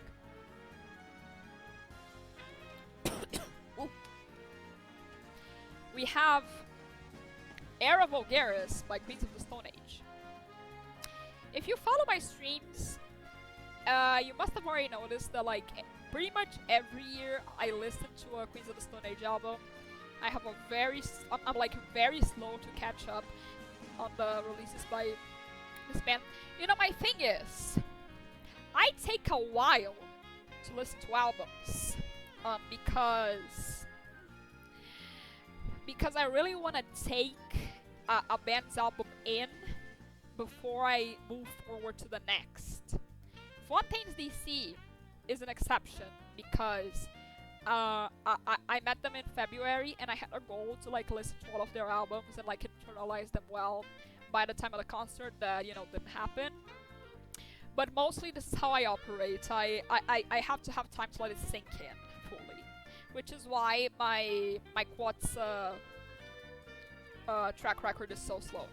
Era Vulgaris, I'm gonna say the album as a package is competent. It does have some good songs, but the issue is that like most of its good songs are like just kind of a prelude to things that I already know they will make in the future. Like one of my favorite songs in the album, which is I'm Designer, it's very obviously like just trying to, you know, get to the level of a Villain's track. You know, get to that metamorphosis stage.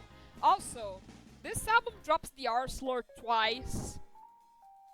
It is an album from the late 2000s, so I guess that makes sense. But I got jump scared both times. Also, something funny that happened. Like when I was listening to it, there was a point where I heard a voice that sounded a lot like the guy from The Strokes, Julian Casablancas, and I was like, wow, who the fuck is doing that Julian Casablancas impression? I didn't know Josh Homme could sing like that. Well, it was a guest appearance by Julian Casablancas. Funny how the world works sometimes.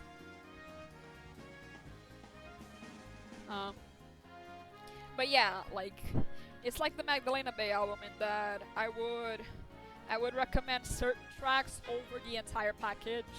But this album was kind of sold to me as like the worst Queens of the Stone Age album ever. It certainly is the weakest to me, but like I don't know if I would call it the worst. Well, if I were to rank them on a curve, it is the worst, but like I wouldn't use the word, is what I mean.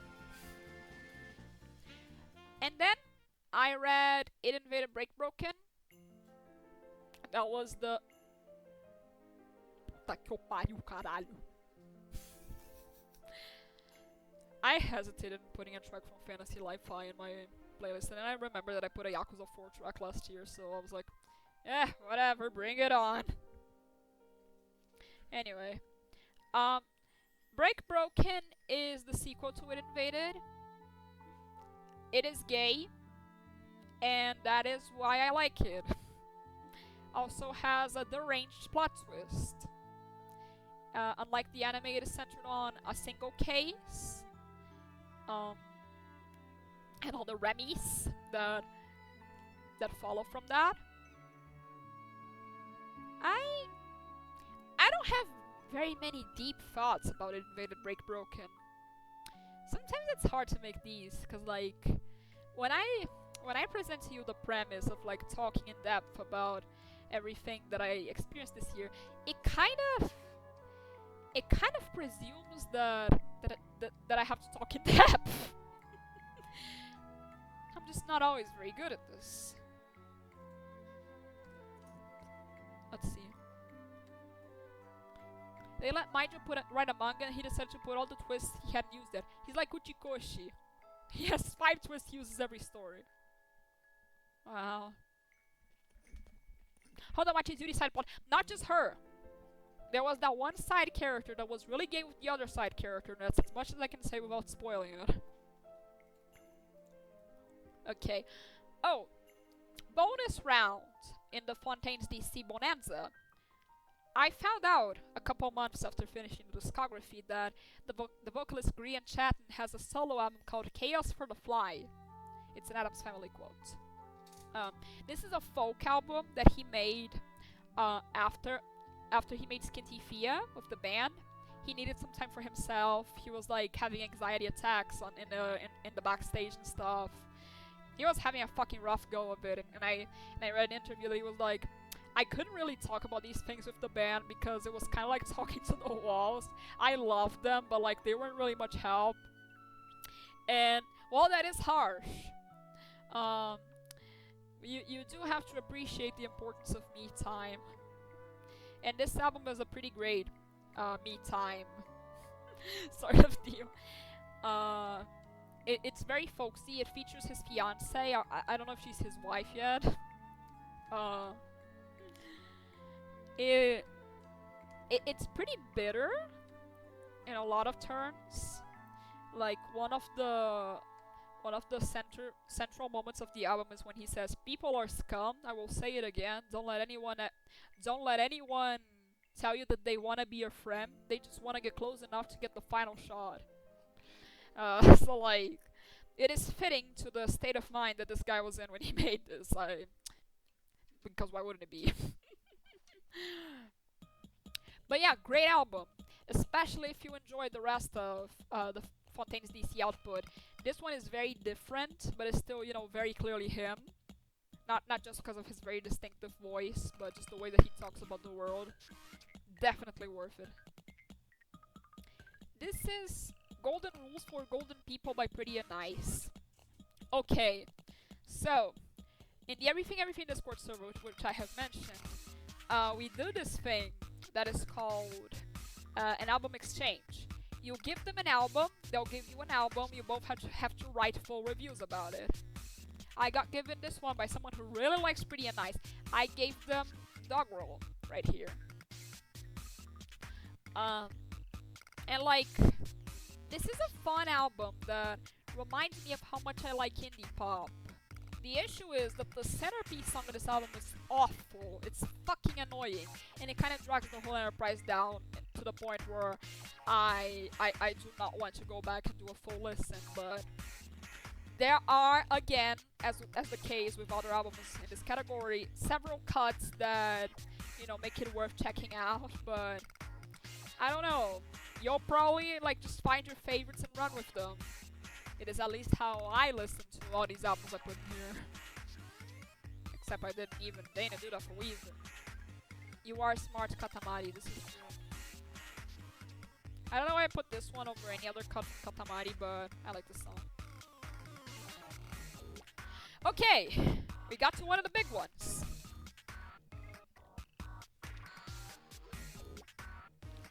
Let me check something.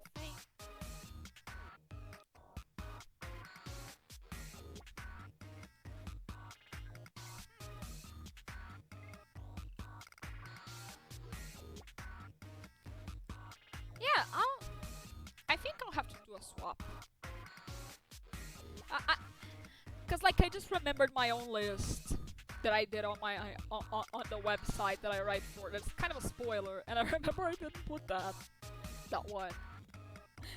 So sorry, I'm like Indie Game Awardsing it retroactively cutting it from the pool. Sorry. But No Sleep, I do feel like it kind of deserves the spot because of how much it stayed with me.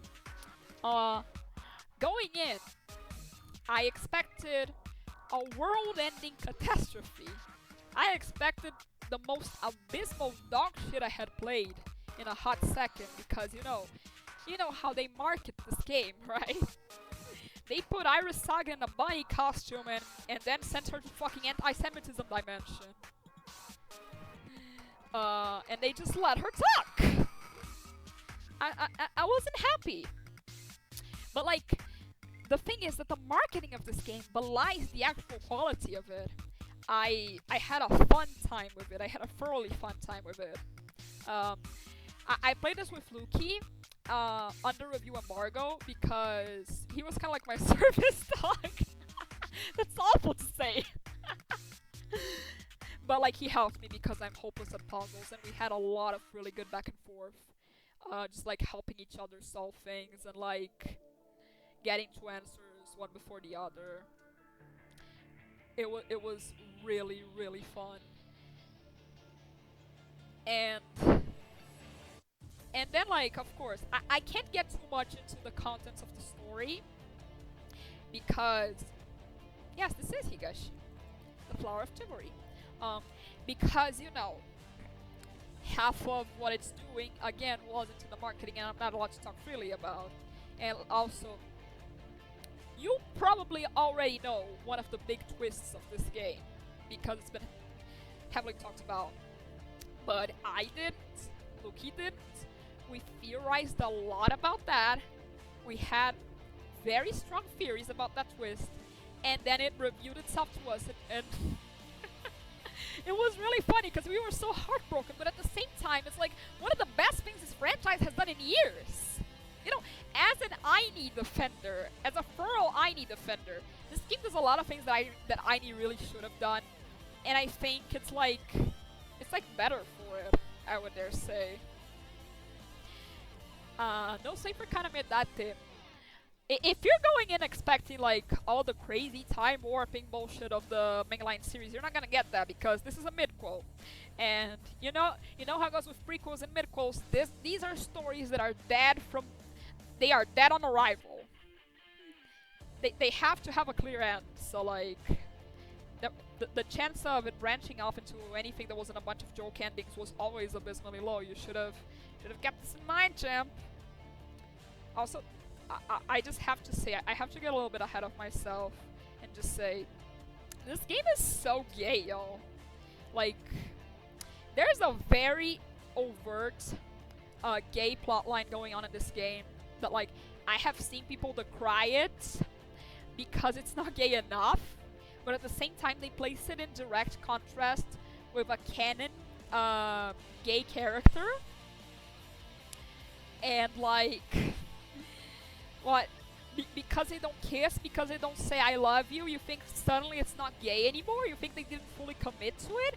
Like, maybe they could have done something more, but like, you know, they did avoid the L word, they did avoid both L words, but it's pretty clearly gay, y'all. For the love of God. Yeah, Fi says, I was promised that Ainz was abysmal dog shit, and then when I played it, the game was fun. Yes! You are correct! This was also how me and Luki received it. Like I said, we walked into this determined to hate it. We thought, oh my god, this is gonna suck! Nothing about this is promising. And then it was fun. It was awesome. The gameplay was enthralling. And the new characters were really fun, and they do lots of interesting things with the old characters. And, well, now that I brought up the old characters, I do have to say that I split my No Sleep for Kaname Date review in two parts. I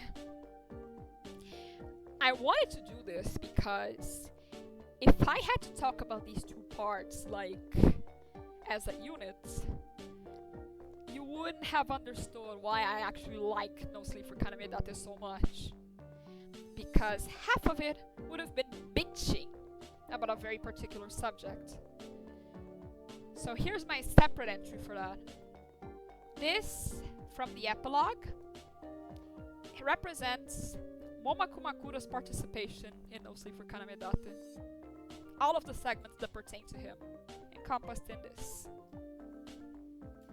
This was fucking dog shit!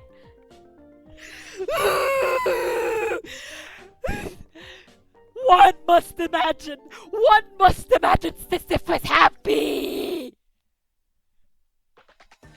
I roll the boulder day in and day out, thinking that this will be the day. This will be the day that I finally get it to stand still on the hill. Surely I've suffered enough. Surely the gods have deigned to give me a reward for it. But no, you know what suffering begets? Suffering doesn't build character. Suffering just begets more suffering.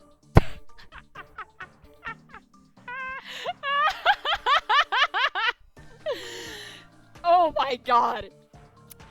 You know, before MoMA appears in the game, I was actually physically sick multiple times because I am deeply autistic about this character, and I was very, very nervous about what they would do to him. And oh my friends, the atrocities committed against Moma Kumakura and No Sleeper Kanamedate from Ida Somnium Files are far, far beyond what my feeble imagination was able to conjure up. It was fucking miserable. This here, I took from his epilogue scene, as I said.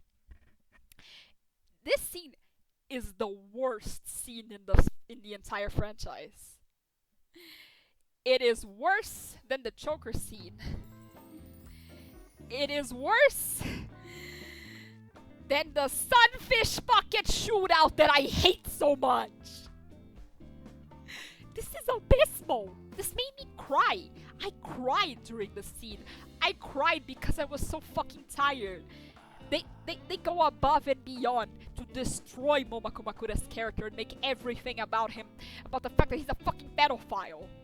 Like, you know, you must remember, you know, see me madly talk like this right now. You must remember when I spoke about him in Somnium Files, and I did the same sort of affected cadence and evil laugh.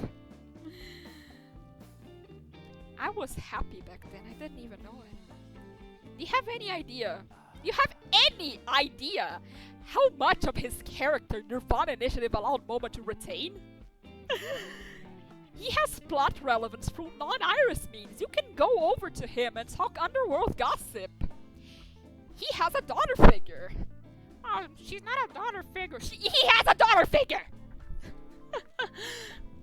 He has even the eyeball, it lets him talk more about his Yakuza side and allows you to get insight into his character that the main text won't give to you. But in this, he's a pathetic husk of himself and a moral piece of shit who only does everything that he does because his dick works as a fucking moral compass. And it is currently rock hard for a fucking teenager.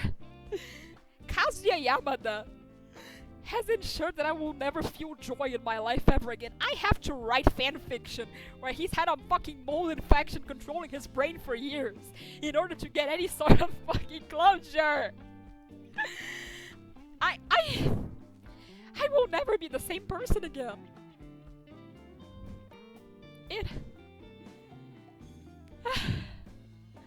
This MoMA stuff is serious. And I am ready to die for it. If I have an aneurysm on stream right now, y'all know why.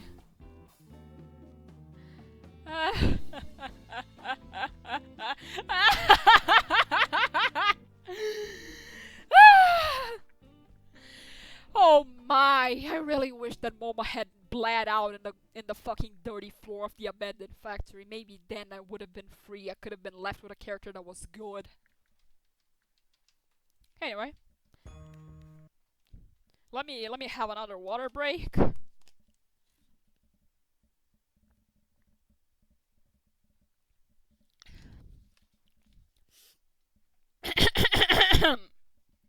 Let's look at the comments.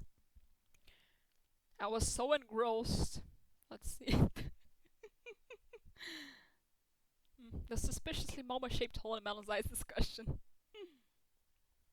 Miss Donald spilled talk. I had nothing to say other than it was mid. It was mid. That's what I said. They destroyed Momoko Makura's character. This could be any scene. It could. Isn't that funny? It could. you're still not prepared for what No Sleep for Kaname did to this guy. I'm not gonna mention it in detail because I want to preserve the experience as best I can, but believe me when I said his final scene drove me to tears. It was that bad. Mama's character assassination is a deliberate effort by the people running the simulation. Yeah, this fucking point. Okay, that's enough of him. I've gotten it all out of my system, and the music even stopped. Sorry. Sleuth 1972. Everyone light up for Sleuth 1972!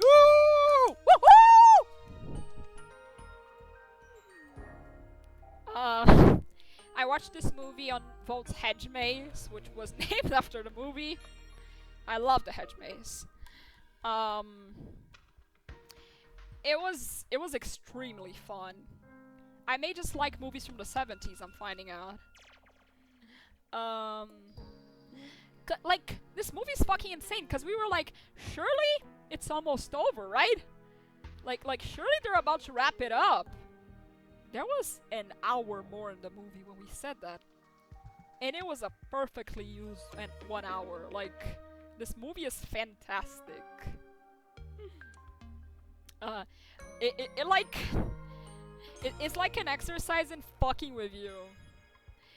As you end up in the place of both the leading men in separate times in the movie. The focus shifts. The narrative passes hands. And indeed, it is the hardest any movie has committed to the bit. It is once again one of those things that I can't talk at length about without, you know, ruining the experience for anyone that hasn't gone out of their way to seek it out. But I do think you totally should. I think we have to watch the remake that is reportedly really bad. But I think we should make time for it because that sounds fun.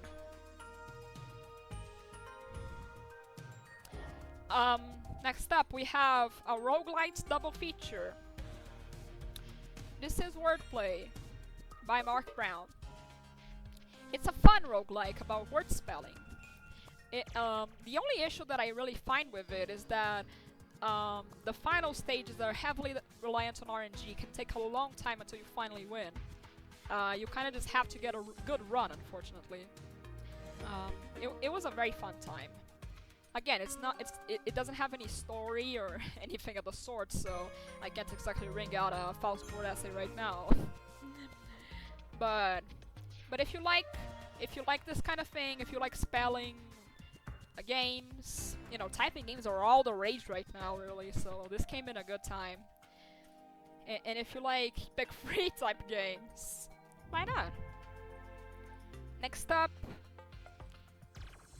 Sleeper Hit of the Year, Uma Musume Pretty Derby. I am a gacha person. I have been a gacha person for years. Since about 2021. That was when I played Genshin Impact. I no longer play Genshin Impact. No, that was in 2020 when it came out. And then I played more in 2021, and after that I dropped the game forever. Ooh, Wake Rock. But Uma, it kind of took me a while to hop on the bandwagon. Because I was like, horses. Okay, everyone's talking about it, but like, okay, you know? And then I watched RT Game, give it a try. I watched his run of Maruzensky, which is one of the horses that I don't have. And I was like, dude, this fucking owns, I need to get this game. And I did. And in the process, I've learned a lot about the history of Japanese horse racing.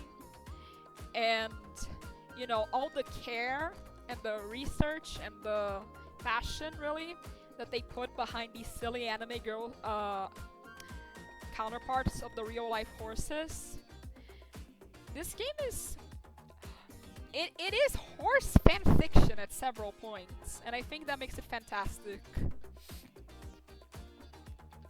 Of course, something has to be said about the, you know, kind of unsavory context that it's been bred in. But like, I'm not equipped to have this conversation, and of course I don't think abusing animals is fun or commendable. But at the same time, it kind of is just like art to have to take on those terms as something that both glorifies it, but also dares to imagine a better future for the subject matter. I think there's a lot of sincerity and soul in Uma Musume. It has made me cry. Kawakami Princess made me cry because she's just like me. Her deal is that, based off of the real life horse, the real Kawakami Princess was a very rowdy horse that was unpopular with the public, and that got one of her wins taken away from her because she interfered with another horse. And they adapt this. That she has a very loud persona. She wants to be a princess, but her understanding of princesses comes from the in-universe equivalent of Precure, which is, you know, kind of a superhero, rowdy and loud, and a fighter, that kind of stuff. So her story works a lot with gender roles, a lot of the time. You know, why is it that a girl that fights and has this sort of spunk can't be a princess? She challenges the definition a lot. And it made me cry because, like, it just has this undercurrent of, like, her being her most authentic, most sincere self, and people just making fun of her behind her back, and, like, appreciating her for all the wrong reasons. And fuck if that didn't stick with me when I was a teenager. But, no, really. Even if you're not a gacha person, even if, like, you kind of find the premise repulsive, I think it is still worth it to take a look at Uma Musume and how it views what it wants to talk about.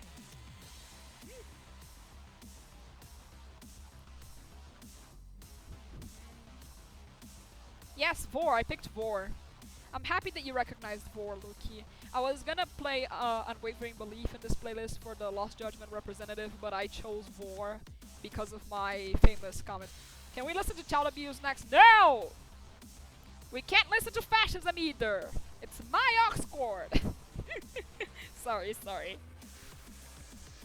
Okay, next up is Cattle's Post Office. This game is not substantial. This game is cotton candy, really. Like, it's just kind of hard to hate because, one, it's so short, and two, it is not exactly trying to be Disco Elysium, you know what I mean?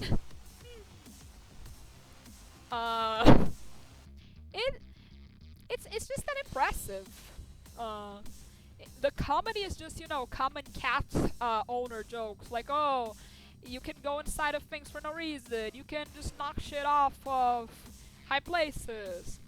They do the same thing in Flow, for the record, but there it felt like less forced and more an extension of the character. Less like it was just doing that for comedy. I mean, it's a movie about animals that acts like animals, so of course the cat was gonna do that, you feel?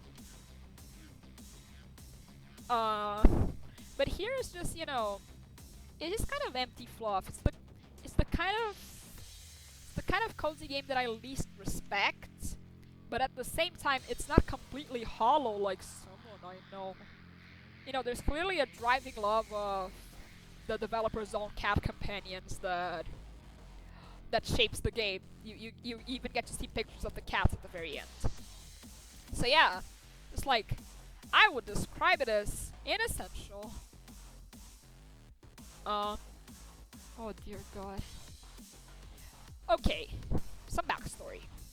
For these next two, I had a bottle of soju in my house that I bought. I was also, you know, drinking soju to cope with the MoMA sections of No Sleep. But like, I had another bottle of soju. I think this was a couple months later. Yep, about 2 months later. And then one half was drunk during this movie, and the other during this movie. I wouldn't say the alcohol improved the experience for either case. I got like sufficiently tipsy in both times, but like the movie still sucked. This is Dear David. No, actually, I'm gonna put this here because by itself it's a bad movie, but when you add the meta narrative that's going on in it, it becomes outright disgusting. Dear David is a piece of fiction about one Adam Ellis, who is an actual person who worked for BuzzFeed, and like he was doing this ARG about supposedly like a dead child that started appearing in his apartment.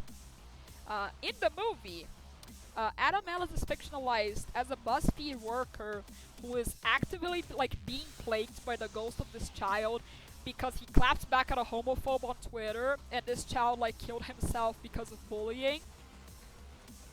And so he doesn't like it when people are mean to people online. Even though, like, he was literally the victim. Anyway. And, like, his bosses at BuzzFeed, they just see his, like... They just see his, like, desperate posting about this thing that's haunting him, and they're like, this is awesome content for BuzzFeed. There's a point in this movie where he has a full breakdown, and like someone records it because they think that it's part of the act. And like when you get in context that the whole Dear David story was written by Adam Tots, and it was taken away from him because even though he left BuzzFeed, he had a clause in his contract that determined that anything he made while employed by BuzzFeed belonged to BuzzFeed. So they got to keep the rights of the story after he had already left the company, and they got to use his likeness and his art style. They do several comics in this movie that mimic Adam Ellis's art style, and like it just becomes a horrible story of like corporate rot. They deliberately do not portray BuzzFeed as a good place to work in this movie. So like, I don't know, it just feels so fucking icky. It's just such a bad movie. And the backstory behind it really doesn't help. Anyway, the other one that I have listed here is less morally objectionable and more so just fucking bad. But I do feel like I could talk about it all day. Because this movie is... It was pitched to me by Netflix as a gay Yakuza story. I like gay people. I like Yakuza stories. Here I go. This was so fucking bad. It's a movie where the characters constantly have sex, but all the sex is like weirdly censored. Like, you know, they're already having sex. Why aren't you showing me them having sex? Why do you have to cut to these awkward fucking angles every time one of the guys gives the other a blowjob? And also, something I say completely unironically, this movie does not have enough Yakuza politicking in it to get me off. The Yakuza thing in this movie is a complete afterthought. It's just used to make the setting more spicy and problematic. Ooh, dark romance. Ooh, mob boss. Pathetic. It's really pathetic. There is a side plot in this movie where the love interest's sister, adopted sister, like shows up to beg him to leave the Yakuza, and like as we talk to her, we find out that she is in love with him, and she says that she would be in love with him even if they were related by blood. And you're like, huh? Okay. But like, this incest plotline does nothing for the movie. This character disappears the moment she says this. Like, the only purpose of this character is that she got raped as a kid, and it traumatized her brother to the point that he can never get hard again. That is all that this character works for in the context of the narrative. And also these two characters have zero chemistry. This movie is fucking awkward, and I didn't like it. I didn't enjoy my time with it. Even getting drunk didn't help matters. This was not a good movie, and I don't recommend it. I like gay people. Citation me. What? What do you mean citation? What? I literally love gay people. Who are you? Who are you, you fucking his head to say anything about my like of gay people. Like, who the fuck are you to speak on this? Fuck off! Grohan says yes. Regarding the 4 bodies in different stages of the composition found in Nakikawa Valley. I watched the Crudes later, cause like, I was scrolling through Netflix on the like getting removed soon section, and I saw the Crudes was there, and my friends from a server that I'm in, they had a bit going on for months about the movie The Crudes, and I was like, okay, I'm gonna watch The Crudes. I think The Crudes holds a similar space as Megamind, in that I was like, wow, wait, this movie's good. You guys were joking, but like this movie's pretty good. It's not as good as Megamind, I don't think, but it was really enjoyable. You know, it's kind of silly to say that Grug has a very good emotional arc throughout this movie, but he does, and his name is Grug. Fuck, what do I do now? But yeah, this movie is just really fun. It's a really good kids movie, and even as an adult, you can value like the way it's constructed narratively. Just worth your time, honestly. I call it peak. Ranks of Grug. Oh god. Luki convinced me to read Gurren 5, which was a manga that one Kazutaka Kodaka offered. This manga's Kodaka going through the motions, that's what it is. It is not good. It's about, like, it's kind of a proto-Hunter line, in that it's a bunch of, like, teenagers getting drafted to go fight a war against alien invaders or whatever. And the crux of the plot is that these are delinquents that get recruited because the alien girl that recruits them has like really warped views of delinquents and thinks of them as like the ultimate heroes because she was raised on delinquent manga. And like, okay, I can tell like that like most of what Kodaka does this is rooted in deep respect for the genre that it's parodying. But like, this manga is rushed as hell. I did not have time to connect with any of the characters. It feels like half the things happening here needed like 3 arcs of build-up so that I could have gotten to this point. And no, she just happens. Also, extremely funny. This manga features one of the tropes that I hate the most from Kodaka, which is, you know, the quiet and serious girl with glasses that is completely obsessed with her male boss. You know them. Martina from Raincoat, Peko from Danganronpa, in some level Hiruko from 100 Line, and now this. Except, this character is also a trans woman, and the bit with one of the characters is that she consistently misgenders her, because she's an arrogant little cunt. I don't know if Kodak is condemning transphobia or just using it as a cheap punchline. I really don't. Yeah, you convinced me because you were reading it and I was like, oh shit, I gotta get on this. Yeah, no, this manga is really boring. It's... I think this is Kodaka's nadir. Yes, I did say punchline. I should punch you for saying that line. Haha, that's a joke, I wouldn't do that.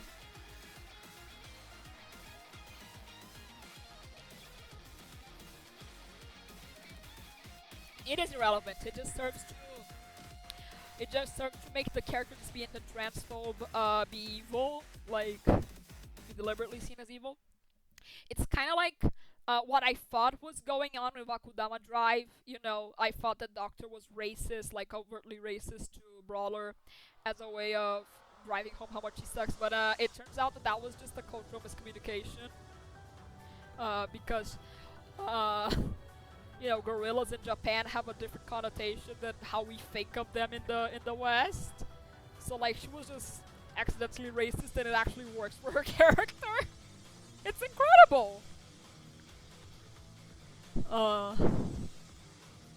Okay. I read The Last Night Games Then. I'm pretty sure that's what it's called. the author of this didn't get invited to watch my stream, so I kind of feel like the pressure is on a little, but this is a short story that was written for a mystery server where, like, first they give you the... It's built like... Oh my god. I think I'll get death threats if I say this, but I'll say it anyway. It's like Higurashi or Uminek, where there's the question part and the answer part. I'm sure this takes from something else, but this is the frame of reference I know. Don't kill me. But it's like this mystery where, like, these are not like knights of the round table or some such, and they get picked off one by one, and the mystery is, how did that happen? And the answer, honestly, I felt like where the story goes, it's the same thing as Me-Side. I'm sorry. It's the same thing of, like, wow, isn't that fucked up? And it doesn't present any sort of commentary about what its conclusion is. It's just kind of pointing and going, huh, how weird. And that's about it. That's the amount of thoughts I can give you on this one. I'm sorry. The last stage of a game's dance, thank you. Y'all, I am out of water. And my throat is not enjoying this. So I'm gonna be right back, okay? Please stay here.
I'm back! Hello! Hi, River! Melon's on the throat goat. What the fuck is this, Slender? I see. Hi, River. Don't start with this cat, I will cry. Kidding. Well. While I was on my break, I remembered something that I wanted to say about my Yakuza HBO and I didn't say. Which is that, you know how I mentioned that this game was nominated for Best Narrative in a certain awards show in the same, like, mentioned in the same breath as Mouthwashing? So what I neglected to mention is that this game has a concerning amount of rape jokes. Like, every single, quote-unquote romance route that you can follow in this game ends with Ichiban being raped because, he's in love with someone else and he doesn't want to be with anyone else. and so like every single one of the women that he meets rapes him in the end. And then if you for some fucking reason decide to get raped by all of them, there's a grand finale where they all get convinced that he cheated on them, and they all beat him up. This game is awesome. Also, I had a dream last night where the mouth washing, that was really something called mouth washing 2, but it was like a game for the Nintendo DS only.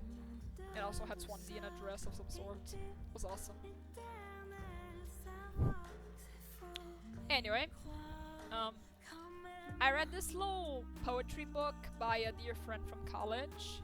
It's called As Quatro Cores do Arco-Íris, which means the 4 colors of the rainbow. This book was good. It's a very personal collection of poetry that, like, I am not about to trauma dump on Twitch.tv, but I'm gonna say that I related to this in ways that I wish I didn't relate. It's kind of like Happier Than Ever by Billie Eilish that I discussed last year. You know, you absolutely know what she's talking about, and you wish that you didn't understand, and you wish that she wasn't writing about this. That sort of deal. Anyway, Plants vs. Zombies Replanted. Like, I'm gonna have to put this in anti-GOTY contender just out of sheer contempt for what it represents. It's like,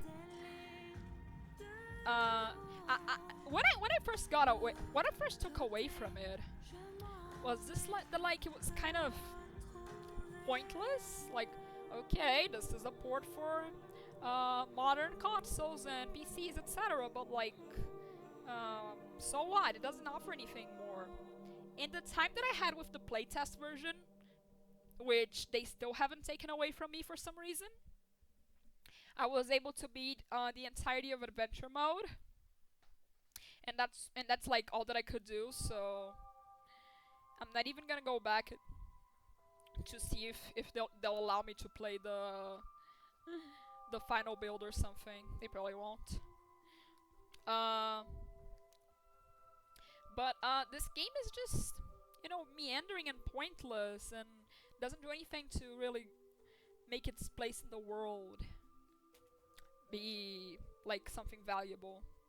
I just plain didn't like it, and I liked it less when I learned that the concept art bonus screen, something that I actually highlighted in my preview, half of it is not even fucking real. Like, it's not a concept art from the time they were making the game. Like, they made it up.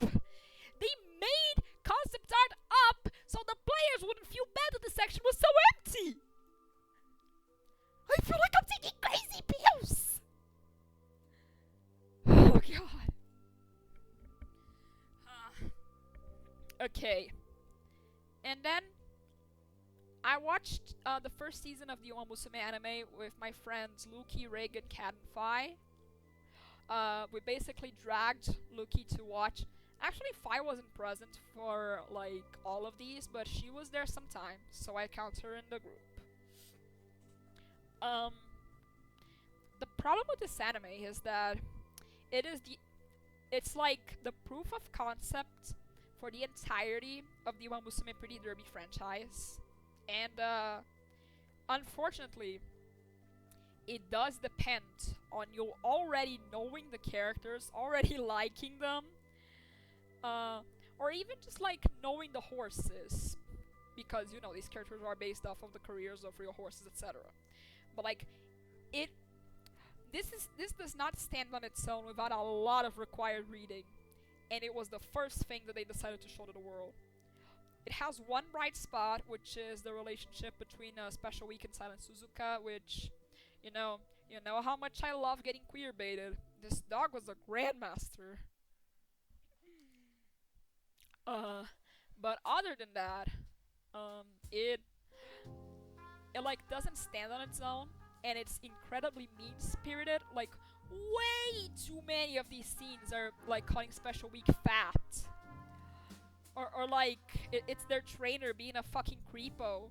He literally recruits them all by groping their legs and going, wow, your legs they feel so good. You'd probably be such a great runner, and then he gets kicked for being a pervert, and it's funny, I guess. Guy's just a despicable person. We called him Straight Larry, and if I check the chat right now, yup, kill Straight Larry, like clockwork.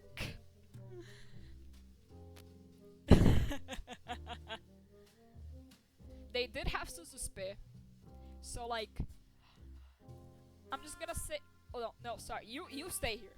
I'm just gonna say it's bad. I could put it here, but out of respect for the lesbian soul, I'm just gonna say the anime is bad instead of saying it sucks ass. Okay, this is What Went Down by Falls. I really enjoyed this album. This was the other exchange album that I got. I gave them Suck It and See by Arctic Monkeys, and they gave me What Went Down by Falls. We exchanged albums that we enjoyed.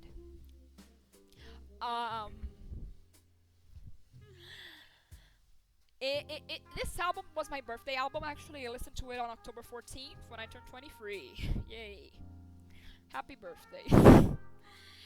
I really enjoyed my time with it. It's like a very atmospheric sort of album. It's got nautical themes in the lyrics, and appropriately, you know, the like synesthesia that I got from it was like listening to it was like sinking into some sort of deep blue ocean. It had that sort of heavy, imposing vibe to it, and while I haven't gone back to listen to the full thing a lot, I do feel as though I should. It's something unlike the albums that I put in this tier. Sorry. Because I do feel like I would return for the full thing, even though for the moment I just kind of chose some cuts. Next up, I watched Chainsaw Man, the movie Days Arc, in cinemas. I actually got this poster, like, that I have right here. It is on my wall. It is above my other Chainsaw Man poster that I already had. And I got this one for free for attending. I went with a friend that was actually cosplaying as It was really fun. This movie is excellent. I like, the Days Arc is my favorite part of Chainsaw Man. It is kind of funny how, like, I thought I remembered it and I didn't, like, go and read the manga for a refresher. I felt like I had it all sorted out in my mind, and I did not, so I was surprised. This movie is really fun. It like really captures the feeling of like being there in the trenches reading the manga and like just hoping so fucking badly for this to work out, and like for Denji to finally, you know, fuck off from Makima's clutches, and it doesn't happen. You want it to, but it doesn't happen. It's just beautiful. Riz is one of my favorite characters. No, she is my favorite character of Chainsaw Man. And this movie made me remember why. I love that scene where she's like, no, I didn't actually like you. I was trained to lie to people, and that's what I did. I lied to you. And then Denji says, but you did teach me how to swim. I think Denji and it is, they're like subtextually Yuri. Does that make sense? 13th? No, I'm not 13.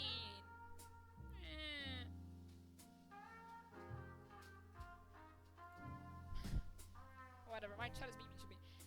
Anyway. Oh, we got a double feature. Next up. I'm gonna put them both here because they both go in the same tier. Oh, girl, get over here. Pokemon Legends Zaza and Power Wash Simulator 2. This was actually a double feature, like in real life. I bought Zaza for my birthday. I got so mad because, like, after I played a little of it, the Pokemon Center lady was like, hey, when's your birthday? Whenever it is, we're gonna do a little party for you. And I was like, my birthday was like mere days ago. You almost caught it. Ugh, I almost lied. I almost said that it was on that day. Well, anyway, I haven't... Wait a second. Water break again.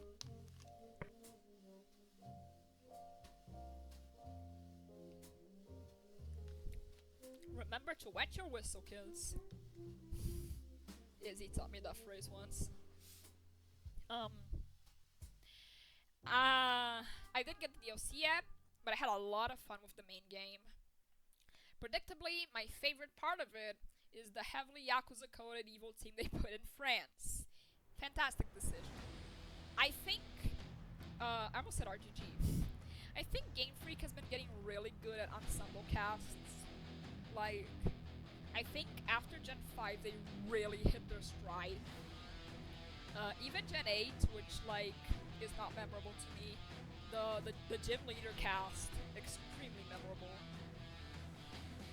They've gotten really good at this, and Zaza, I'm gonna keep calling it Zaza, sorry. It's them working at like the highest level. I think it's toe to toe with the cast of Scarlet Violet, which is one of the best casts they've ever done. I just have so much fun with everyone, and even though like they are within the constraints of, you know, this sort of storytelling style, and you know, it being a kids game and stuff, it doesn't really have, even though it doesn't really have the time to, you know, build up all these characters as like 3D fully realized realistic people or whatever. It makes do with what it has. It makes them all very remarkable, and you know, this cast as a whole is a well-oiled machine, and I really appreciated it. I also really like the new action RPG style. Who the fuck is blowing up my DMs? What? Lucky! Yo. Lucky just sent me a bunch of fucking DMs that just say, speak up. My music is a bit loud. Ah, fuck. No, I can't lower the volume from here, so I'm gonna have to lower it from OBS itself. You aren't reading the chat, so I gotta spam you out. Mean to me! Mean to me! Mean to me! Ah, fine, I'm here! Sorry if Tsuruno fucking blinded you to my dulcet tones. Oh. I'm happy you're enjoying yourself though, Cat. I just checked the fucking log. The log, sorry. Why did I curse? That was not nice of me. I should be nice, like nature. Oh, speaking of Zaza, there's Corbo's theme. oh god. I'm still pondering about the DLC because, I mean, they do put extra stuff for all of the side characters from what I've seen on Twitter, but also, I don't know if I have the money right now. Maybe I will find the money. I usually get money for Christmas, so I might just indulge. And then I would have to talk about that next year. Oh, that's fine. Well, as I was saying, paired with it, I played Power Wash Simulator 2. If you know me, you know that the first Power Wash Simulator is one of my favorite games of all time. Power Wash Simulator 2 is more Power Wash Simulator. It follows like all of the same beats, but with much better gameplay, better tools, better systems, better everything. The only thing that I didn't like about it was that the like base, the home base system just felt like something they put in the pitch deck to justify a sequel or something, even though the game is self-published. But yeah, apart from that like little luxury that they take, the game is excellent. And if you liked Power Wash 1, you will for sure like Power Wash 2. It's a great game to just vibe out to. I still want all the achievements.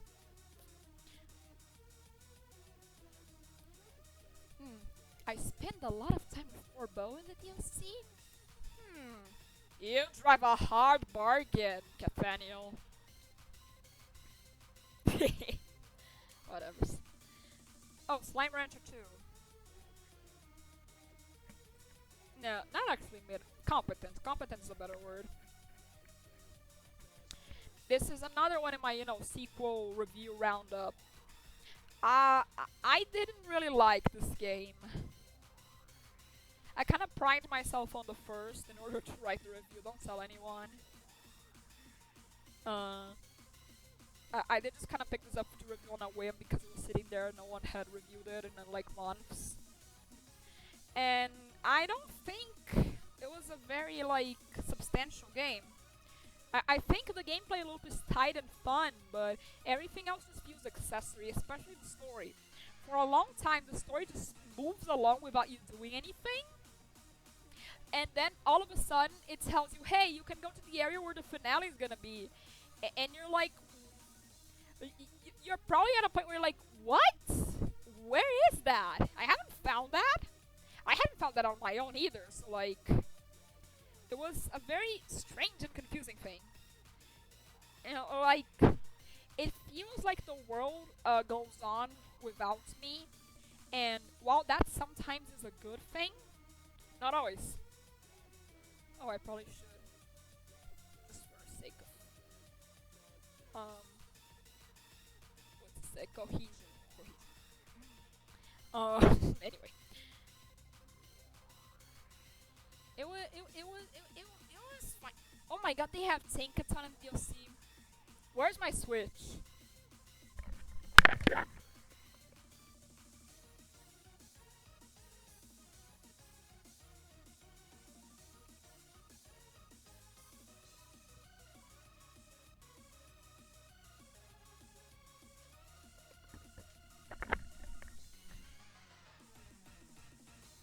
I am buying Mega Dimension Live.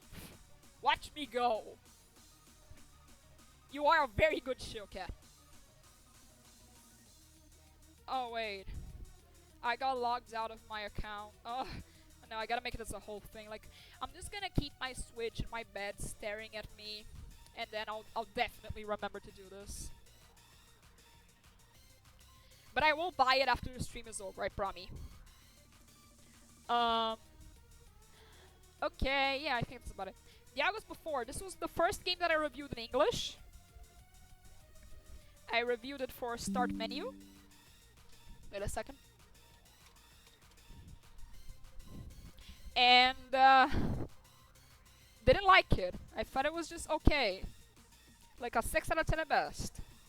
The issue with this game, it follows a lot of the same beats as Bloom and Rage with, like, the sapphic situationship that ruins you forever. Stuff like that. I should have connected with it. That was why I picked it up. But I just kind of didn't. Oh, shit. I just didn't connect with it the way I was hoping to. Also, a big issue with this game is that, like, you have to piece together who these characters are. I can't do this with Uma Pure Legend in the back. Why did I choose this? Next! I like Uma Pure Legend. I can't do serious discussion while it's playing. Sorry.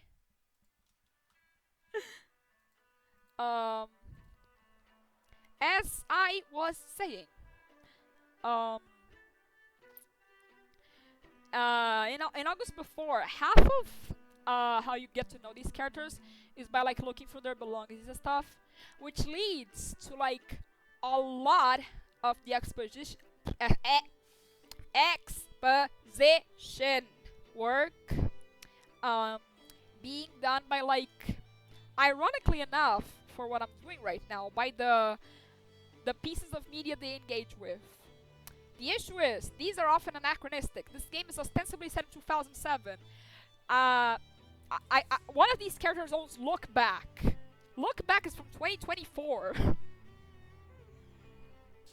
Like, there's an over-reliance on this, and most of the time, it is not accurate to the setting, and that pisses me off. So yeah, if you want weird lesbian situationship, go play Bloom and Rage. If you want to tidy up a room, go play Unbacking. This is not worth your time. Sorry. Next up, I watched this movie. Humanist vampire seeking consenting suicidal person. This movie was really fun. As the title implies, it's about a vampire who like cannot stand the thought of killing someone to consume them because she was traumatized as a child. It's not funny. I mean, it is. The scene is funny. It's cause like, when she's young, on her birthday, her family like hires a clown, and she thinks that it's like a fun surprise. The clown will come to like do some housewarming, but actually they want to kill and eat the clown, and she does not enjoy that. Um, and then she just has to like navigate through life, like this. She gets by with like blood bags. Her parents hunt for her, but then she's like essentially kicked out of the house and forced to like fend for herself with her cousin who really wants her to start killing some fucking people. And then she meets like a guy who just wants to kill himself, and they strike up a little friendship. You can view it as a romance if you want to, but the movie is, I think, deliberately not explicit about that. Um, it's a good movie. It's very funny. Okay, guys, let's kill and eat this clown. I do this to you, okay? But yeah, watch this movie if you want a good time. The only thing is that I wish the side characters in it were a little bit better developed, because they all seem like very interesting people, and I wanted to know more about them, especially like the poor guy's like mom. There's a scene where like he's about to kill himself, so he leaves his mom a message, but like she kind of intercepts him. She doesn't find the message or anything. She doesn't know that he's about to do that, and he just hugs her and says, "I love you," and she says, "I love you too," and I got emotional. My mom was sitting on the couch, like, doing her own thing to like, my left, and I paused the movie and went to give her a hug. I am very much a mama's boy. Okay. Continuing. I watched, O Agente Secreto, which is The Secret Agent, in English. This movie, I'm gonna talk about it in English because it is the front runner for the Oscar. And like, while I am always willing to support Brazilian cinema, I just didn't like that movie that much. I guess I went into it expecting something else, and I just didn't get it. I felt like it was kind of browbeating, and like not very innovative, not very like, and also a large part of this movie is the setting of Recife. It has a lot of like in jokes that you'll only understand if you have lived in Recife a long time. I have been to Recife twice. I didn't catch half of that. So I guess this is once again my fault for being born ontologically evil, i.e. from São Paulo. Okay, we're at the finish line. We can do this. Okay, so I played Detective Instinct Farewell My Beloved. I had been following this game for a little while, and then when I got the opportunity to ask for a press copy, I took it. And I wrote my little review, and I had a lovely, lovely time. This game does not just sit on its laurels of like, oh, look at me, I am a homage to, DSR adventure games. Love me. It's not just that. It has its own very well outlined thesis about, the usual trappings of the genre, the limits of curiosity. It talks a bit about immigration and stuff. It was a very fun story, and everything felt like it was very well placed. The characters, the side characters, they do that Danganronpa thing where they start off as stereotypes and then you get to see the real people behind them. Extremely fun game. Totally recommend it to anyone who loves a good mystery. The only thing is I wish the gameplay were a little bit more involved.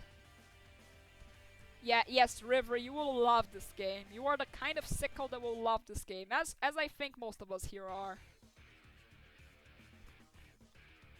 Okay, next up. I played Monument Valley 3. I liked it. Oh. You put a Monument Valley game in front of me, I will like it. That is how I work, you know?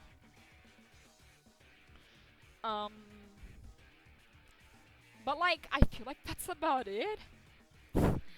I don't have anything very insightful or deep to say about it. I just liked it, you know. I liked it for the reason I've liked any other Monument Valley game before or after. Well, not after, there are no games after, but I'll probably, you know, if they keep making them, I'll probably like the other ones for the same reasons, you know. It does have a story. Good luck with the rest. Thank you, Volt. Bye-bye. Catch the VOD on YouTube later. Okay, you know, it's just okay. Thumbs up. It was hard to write a review about the DLC, because I wrote a review about the DLC. It felt like bleeding a stone. Okay. Finally.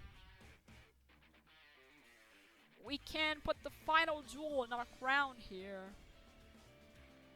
And discuss 100 Line at last, which I was seriously worried that I wasn't gonna beat this game by the end of the year. And if I didn't, it would have been a forever shameful mark against me, you know? Like, look at this fucking guy. The first person to get 100 Line in the friend group and the last to beat it. Haha. Yeah, I thankfully avoided his fate. 100 Line... 100 Line is a lot of things. It is like sprawling, and it's great, and it's awful, and it's engaging, and it is dull, and it has so much to say, and it's so mean-spirited, and wow, like even my initial review, I still feel is a good, like, microcosm in general lines of what the full game is like, even if I hadn't beaten it all. I feel like playing all of the so-called 100 lines is to get the fullest picture that you can of what this game really is about, and all of the conversations that it wants to have with you. I read a review like just yesterday that said that the game was like deliberately meaningless, and that it like kind of made fun of the viewer for trying to wring meaning out of a story. I don't agree with that at freaking all. I really don't. I don't know how to really articulate this point, but I do think that, like, 100 Line is very sincere. Even when, you know, even when you think it's being wishy-washy, it's trying to prove a point. Even, like, SF, which people don't like. People don't fucking like that route.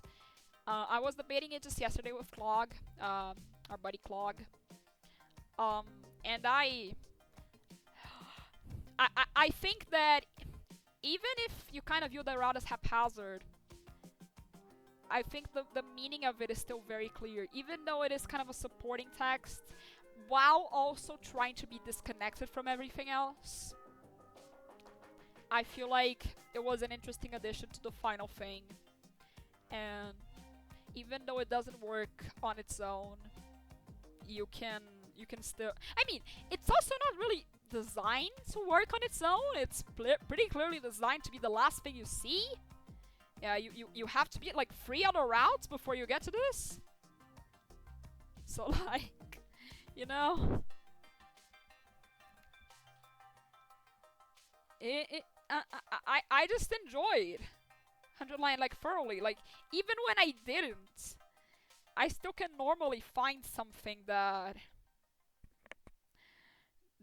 is worth discussing.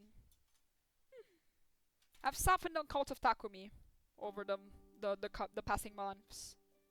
Hated that route with all I had, but the more I grew acquainted with who Takumi Sumino is, the more I understood the route Fur was trying to say. I don't know if it was a mistake to play it that early, or if it was like a well-placed thing. Sorry, Luki.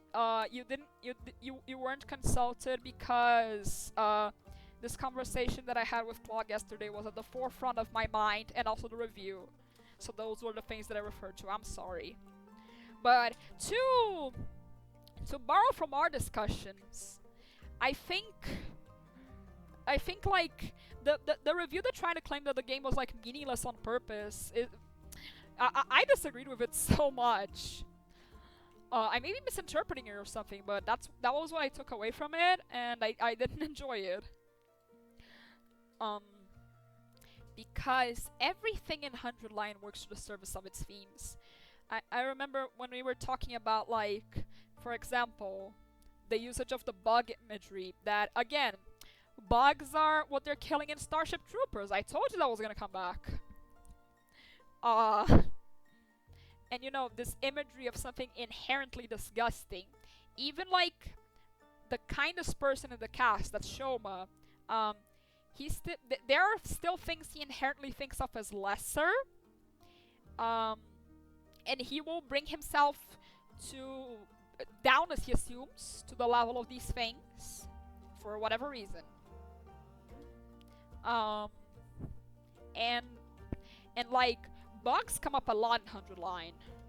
Bugs appear, for example, in Route 5, when a certain character says, "Would you try to convince someone with a debilitating fear of cockroaches that they're actually very clean, intelligent creatures?" As, you know, justification for why they hate Takumi so much. And the Supreme Commander at a point in another route says, "Does killing us feel like crushing insects that got inside your home?"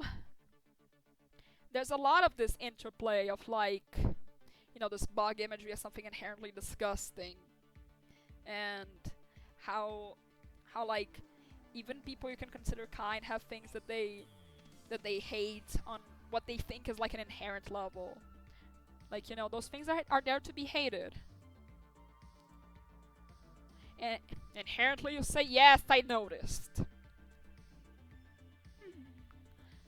But yeah, like, I think 100 Line is very cohesive by virtue of not being cohesive at all. Like, ironically, it is because it explores so many different points of view that it has such an ironclad thesis at the heart of it.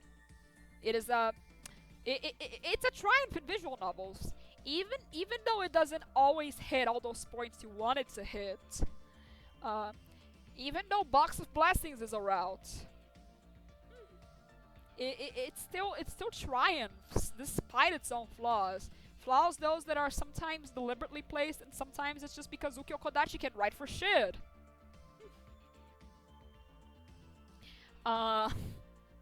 Anyway, if anyone has interest in a stream where I talk in detail about all the 100 Line routes, I would gladly do so. But for now, let us finish here. Okay, just 4 more things to go, and then we're free, except for, you know, one final thing I have up my sleeve. I listened to the album Moisturizer by Wet Leg. I enjoyed it a lot. It's an album that makes me want to fall in love, because, like, even though it is very cliche sometimes in the lyrical content, it's like, this album was written after a queer awakening from the not protagonist, the lead singer. I guess the protagonist of the album too, because all of those songs are about that beloved of hers. Well, most of them. And, like, good album. Good album.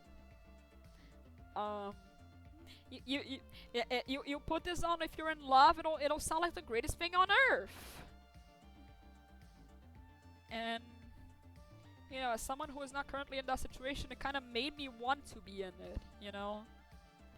It's such an evocative record. I really enjoyed it. Also funny, Wet Leg, they're on Arctic Monkeys label. This album was produced by the guy who produced the first Three Fontaines DC albums. They are well and truly melon bait. They're even gay. My god. In contrast, oh my god, this album is so fucking bad. This is Free by Far From Alaska. Far From Alaska is a Brazilian band that sings in English. I have followed them for years now, perhaps over a decade. And this album was really bad. Like, they do so much electronic shit that does not fit with the band. And like, at one point, I used to think that the English singing was like cool and like edgy and shit, but like, you know, it's just not attractive for me anymore. I think the best moments of this album are when they finally start to sing in Portuguese, and I think they should kind of just drop the gimmick, honestly, because the lyrics are very frail. There's a pop song in this record that's like the worst thing they've ever recorded. It is upsetting. It is truly upsetting. Like, I like this band and have lots of respect for them, but I cannot really fuck with the direction they're going right now. And also, the cover of this album.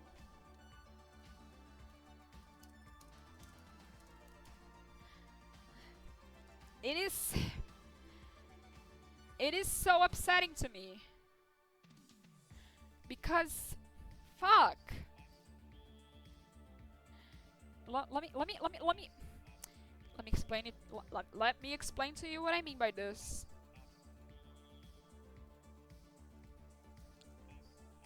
This is Game Show by Two Door Cinema Club, their third album and their best album. Do you see anything going on? I felt so offended. How dare you? How dare you remind me of a better album? That's it. Okay, we're almost done. This is Sherlock at Holmes Nonogram. It's a Brazilian nonogram game that I made last year at Brazil Game Show. It's like fun. I like Picross as much as the next Melon. So it was fun. It also has like a side of Brazilian cultural context. It's about the landmarks of Espírito Santo. And that's about it, I guess. Like, it's a fun little distractor, but it's not trying to be anything more, you know? It's kind of too limited in the scope for me to say anything other than, huh, neat. Okay, so before we finish... Oh, no, sorry. I wanted to bring up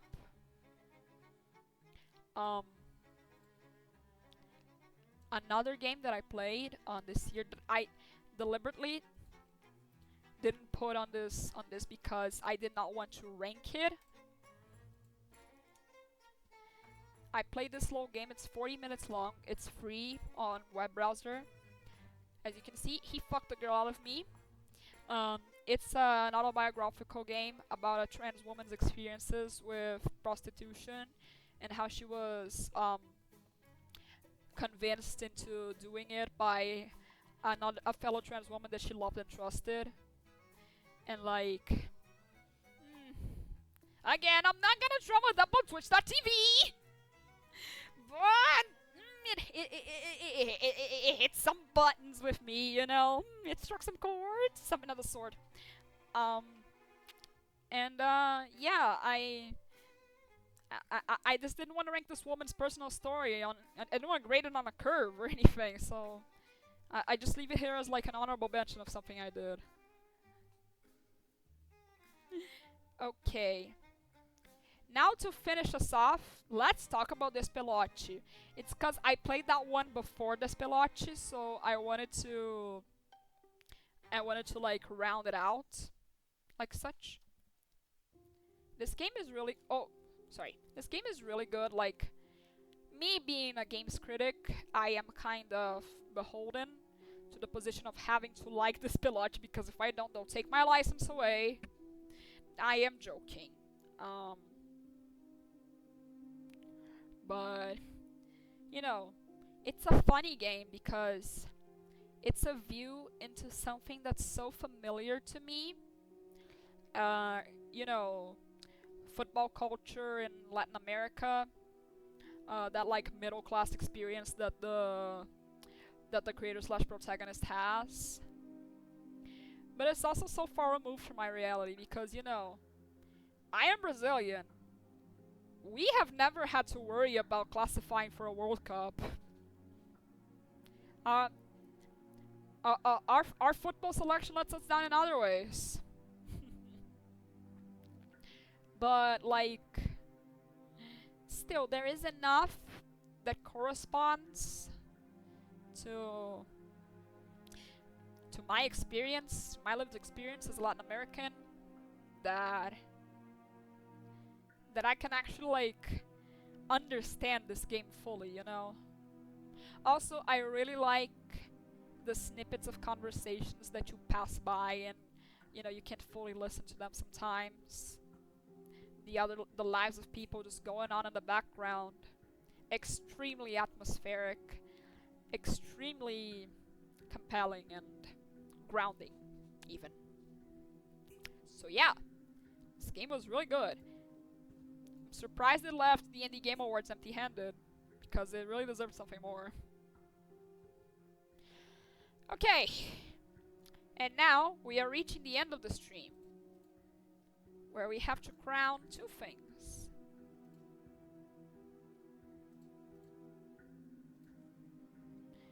First, the Game of the Year, and then the Anti-Game of the Year.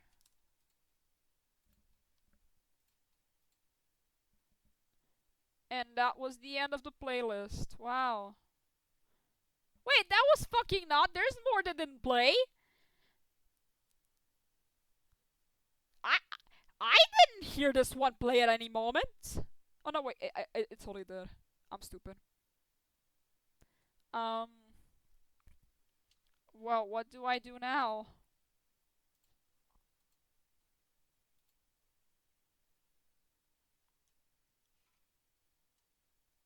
Vocaloid classics for old fans.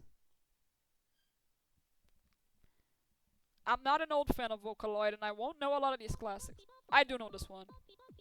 I'm just gonna let it play.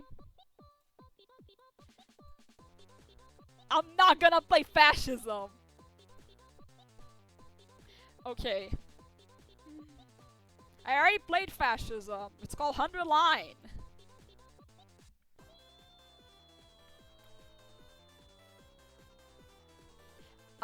Okay. Sorry. As I was saying, I have to crown a game in a year. This is all just, you know, preamble because the answer is quite obvious. And has been, if you know me, I have talked about this multiple times. I should I be suspenseful about it anyway?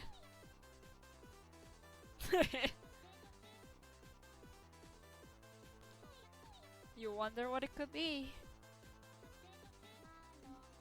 Yeah, no, I'm not gonna leave you hanging any more than this. It's Promise Mascot Agency. I got to interview the people behind this game. It was such a lovely talk. We like all of the same things. So, like, from the get-go, this was made for me. But, like, I am just constantly floored by how much humanity is in PMA. I read the art book recently. There are so many nuances that they couldn't put in the final cut. This game is fantastic. I really like it. And if you haven't played it, you should. And if you haven't played Paradise Killer, you should. It's free. For now. Okay, finally. Anti-Goatee. I have way less contenders. I couldn't even get the minimum 6 this year. I could cheat and put these ones, but like, they're not that bad. I was gonna make an entry that was like what I saw of Umineko from Luki. I didn't like that, but again, it would be fluff. it would be fluff, because if you know me, you do also know the answer to this one. It's fucking Fantasy Life. I hate that game. Now, not to undermine its competitors. This thing sucked. This thing sucked. This thing sucked. This thing sucked. This thing sucked. Anyway, yeah, Fantasy Life was bad. The vitriolic response I got to my negative review did not do much for it. And that's it, everyone. That's the 2025 one. Yay! I'm gonna name it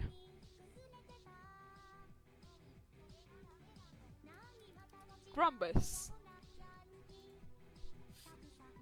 There it is. Preserved in amber for when we come back next year. But before I leave you for good... Yes, Luki! You're so quick on the uptake. Wait. How do I fucking hide this?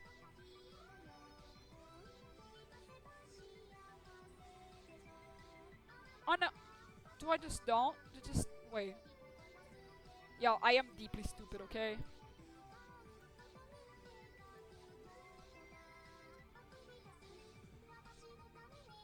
Present? No, but like, I don't want to make it full screen because I want to see what you guys are saying. I just want to hide this bar. Present the fucking thing? I'm trying! Okay, fine. So, this is the character of the year. Very prestigious presentation that started last year, and we'll go on to this one. I have here, I believe, 6 or 7 candidates, haha, funny number,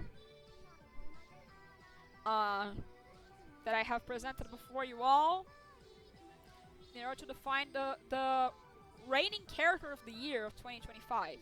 If you will remember, in past years, the winners included Momoku Makura from 2022, Anemone from 2023,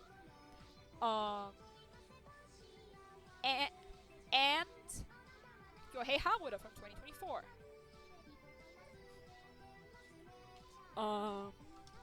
And now we present the 2025 edition, starting with Matriarch Shimazu from Promise Mascot Agency. Fantastic character. I am always poised to love an Ane-san, especially one that has been confirmably inspired by Yayoi Dojima, who's also the character inspired my Ane-san character on.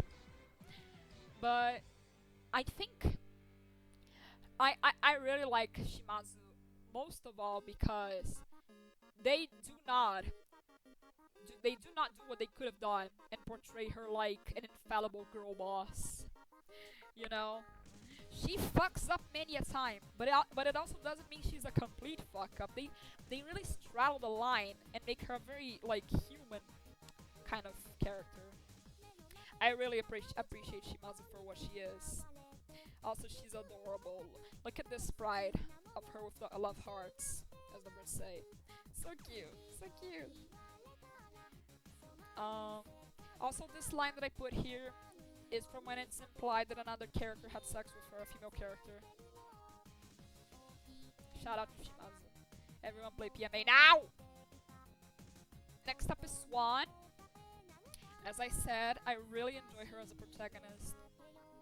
She reminds me a lot of myself as a teenager. You know, awkward, gay, adopted by cooler friend group than me. Sometimes maybe out of my depth, but always honest. Why, yeah. Here, I put some fan art that I did while under embargo. Just to be funny, I drew her with Swan Z and Black Swan. Because they're all swans. Yay! I also put a picture of her with Nora. This was my romance choice. It just felt right to romance Nora.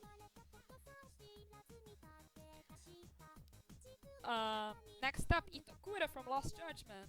That's my fucking girl.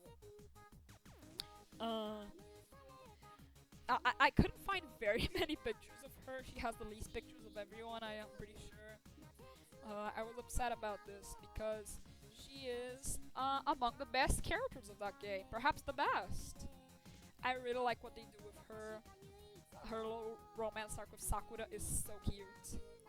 Um, she is just a fascinating character that I had fun spending time with. Uh, she does kind of remind me of the characters that Luki usually likes. You know, these guarded girls who are like mean to you and abrasive, but they do have good hearts. That they're just hiding from you, but not very well. I think Luki's rubbing off on me. Yes, and Yuri, of course. I can't explain to you why Amasawa and Itokura works without spoiling the game, but it does. It just works. Next up is Moko from Hangi Line. Um, Moko is fantastic. I knew she was gonna be my favorite from the moment that I saw her from the back. I didn't even see her face. I just saw her back and I was like, holy shit. A Danganronpa style girl that isn't stick fucking thin. I love her already. And of course, as I predicted, the game does treat her like shit. Complete shit. But nevertheless, she is just an extremely lovable character that I had a great time with. And even though she doesn't always get the spotlight that she should, and oftentimes she's just playing second fiddle to the arcs of other people, I still think that what she got made for a really interesting character, and I will forever love her. I'm glad that I made the right call way back through the development cycle. You can see a running theme of this list. Wait a second, I hadn't even noticed this. Yuri, Yuri, Yuri, Yuri! Wow! I'm so good at this! I wasn't even trying. I guess I just love women that much. Next up, I put Taiki Shuttle. She's my favorite horse from Mama Musume. I adore this fucking horse, y'all. Her thing is that she's American. I also put here the win history of the real life Taiki Shuttle, who passed away in 2023. Look at him. He never dropped below podium. He was a fucking beast. To match, it is very, very easy to train Taiki Shuttle, even if you're a novice at Uma. Like, she just wins. I have like 3 or 4 undefeated runs with her. She's just that fucking good. I also put a plushie of the real Taiki Shuttle here because I really like this art style. It's so cute. 2025 was a beautiful year. This is true. 2025, the year of Yuri, perhaps. Anyway, my horse is awesome. I love her. She is adorable. She's literally nice. She is so kind. She doesn't like to be lonely. Her like career isn't like the most. It isn't like peak fiction that'll change your life forever. But maybe it will because you'll get to know her. And she's fantastic. She's just such a positive present. She's a little ray of sunshine, and I love her so much. And finally, the only male presences in this list. I got Corbo and Philip. I had to put them both because they are a set. Do not separate. I get really upset when I see people doing like merch of Corbo but not Philip. I know it's logically because, you know, Corbo sells more, but like that's his friend. That's his fucking friend. Don't just fucking go separating them like that. And wow, I really want that DLC now. Hey guys, did you see something like in the right corner? What the fuck is that? Anyway, let's announce the winner. And the winner is... Place your bets in the chat. I would like you to place your bets in the chat. I personally think this year is quite stacked. Look, you say you wonder who it is, but do you know who it is? Do you? Do you now? Cat, you don't know either. Man, I sure wonder if there's any character you had as a BFB for months on end this year. I mean, yes. But you know, Luki, last year, when you were asked to guess who the character of the year was for 2024, you also sounded extremely sure of yourself, remember? You went, no, you definitely, you cosplayed as this guy, so it must be him. I must say, you were wrong again! I am giving the trophy to Taiki because she's fantastic. I just really like her. She has a lot of the same qualities as Moko, really. That she's the life of a party, and she's literally nice. And she may not be the deepest character ever, or have the richest in her world, but what she does have is just extremely lovable. She makes me want to forgive the American Empire for its crimes. Because she's literally nice. Look at her. Look at her smile. Look at her winning smile. She has soul. This is true. Undeniably true. Okay, everyone. And with that, we end the stream. Thank you very much for attending, as you do so often. Thank you so much. Have a good night, everyone. Yes, Cat, that is the Dame Dame font. It's called 80SC if you want to download. I love it. Bye bye.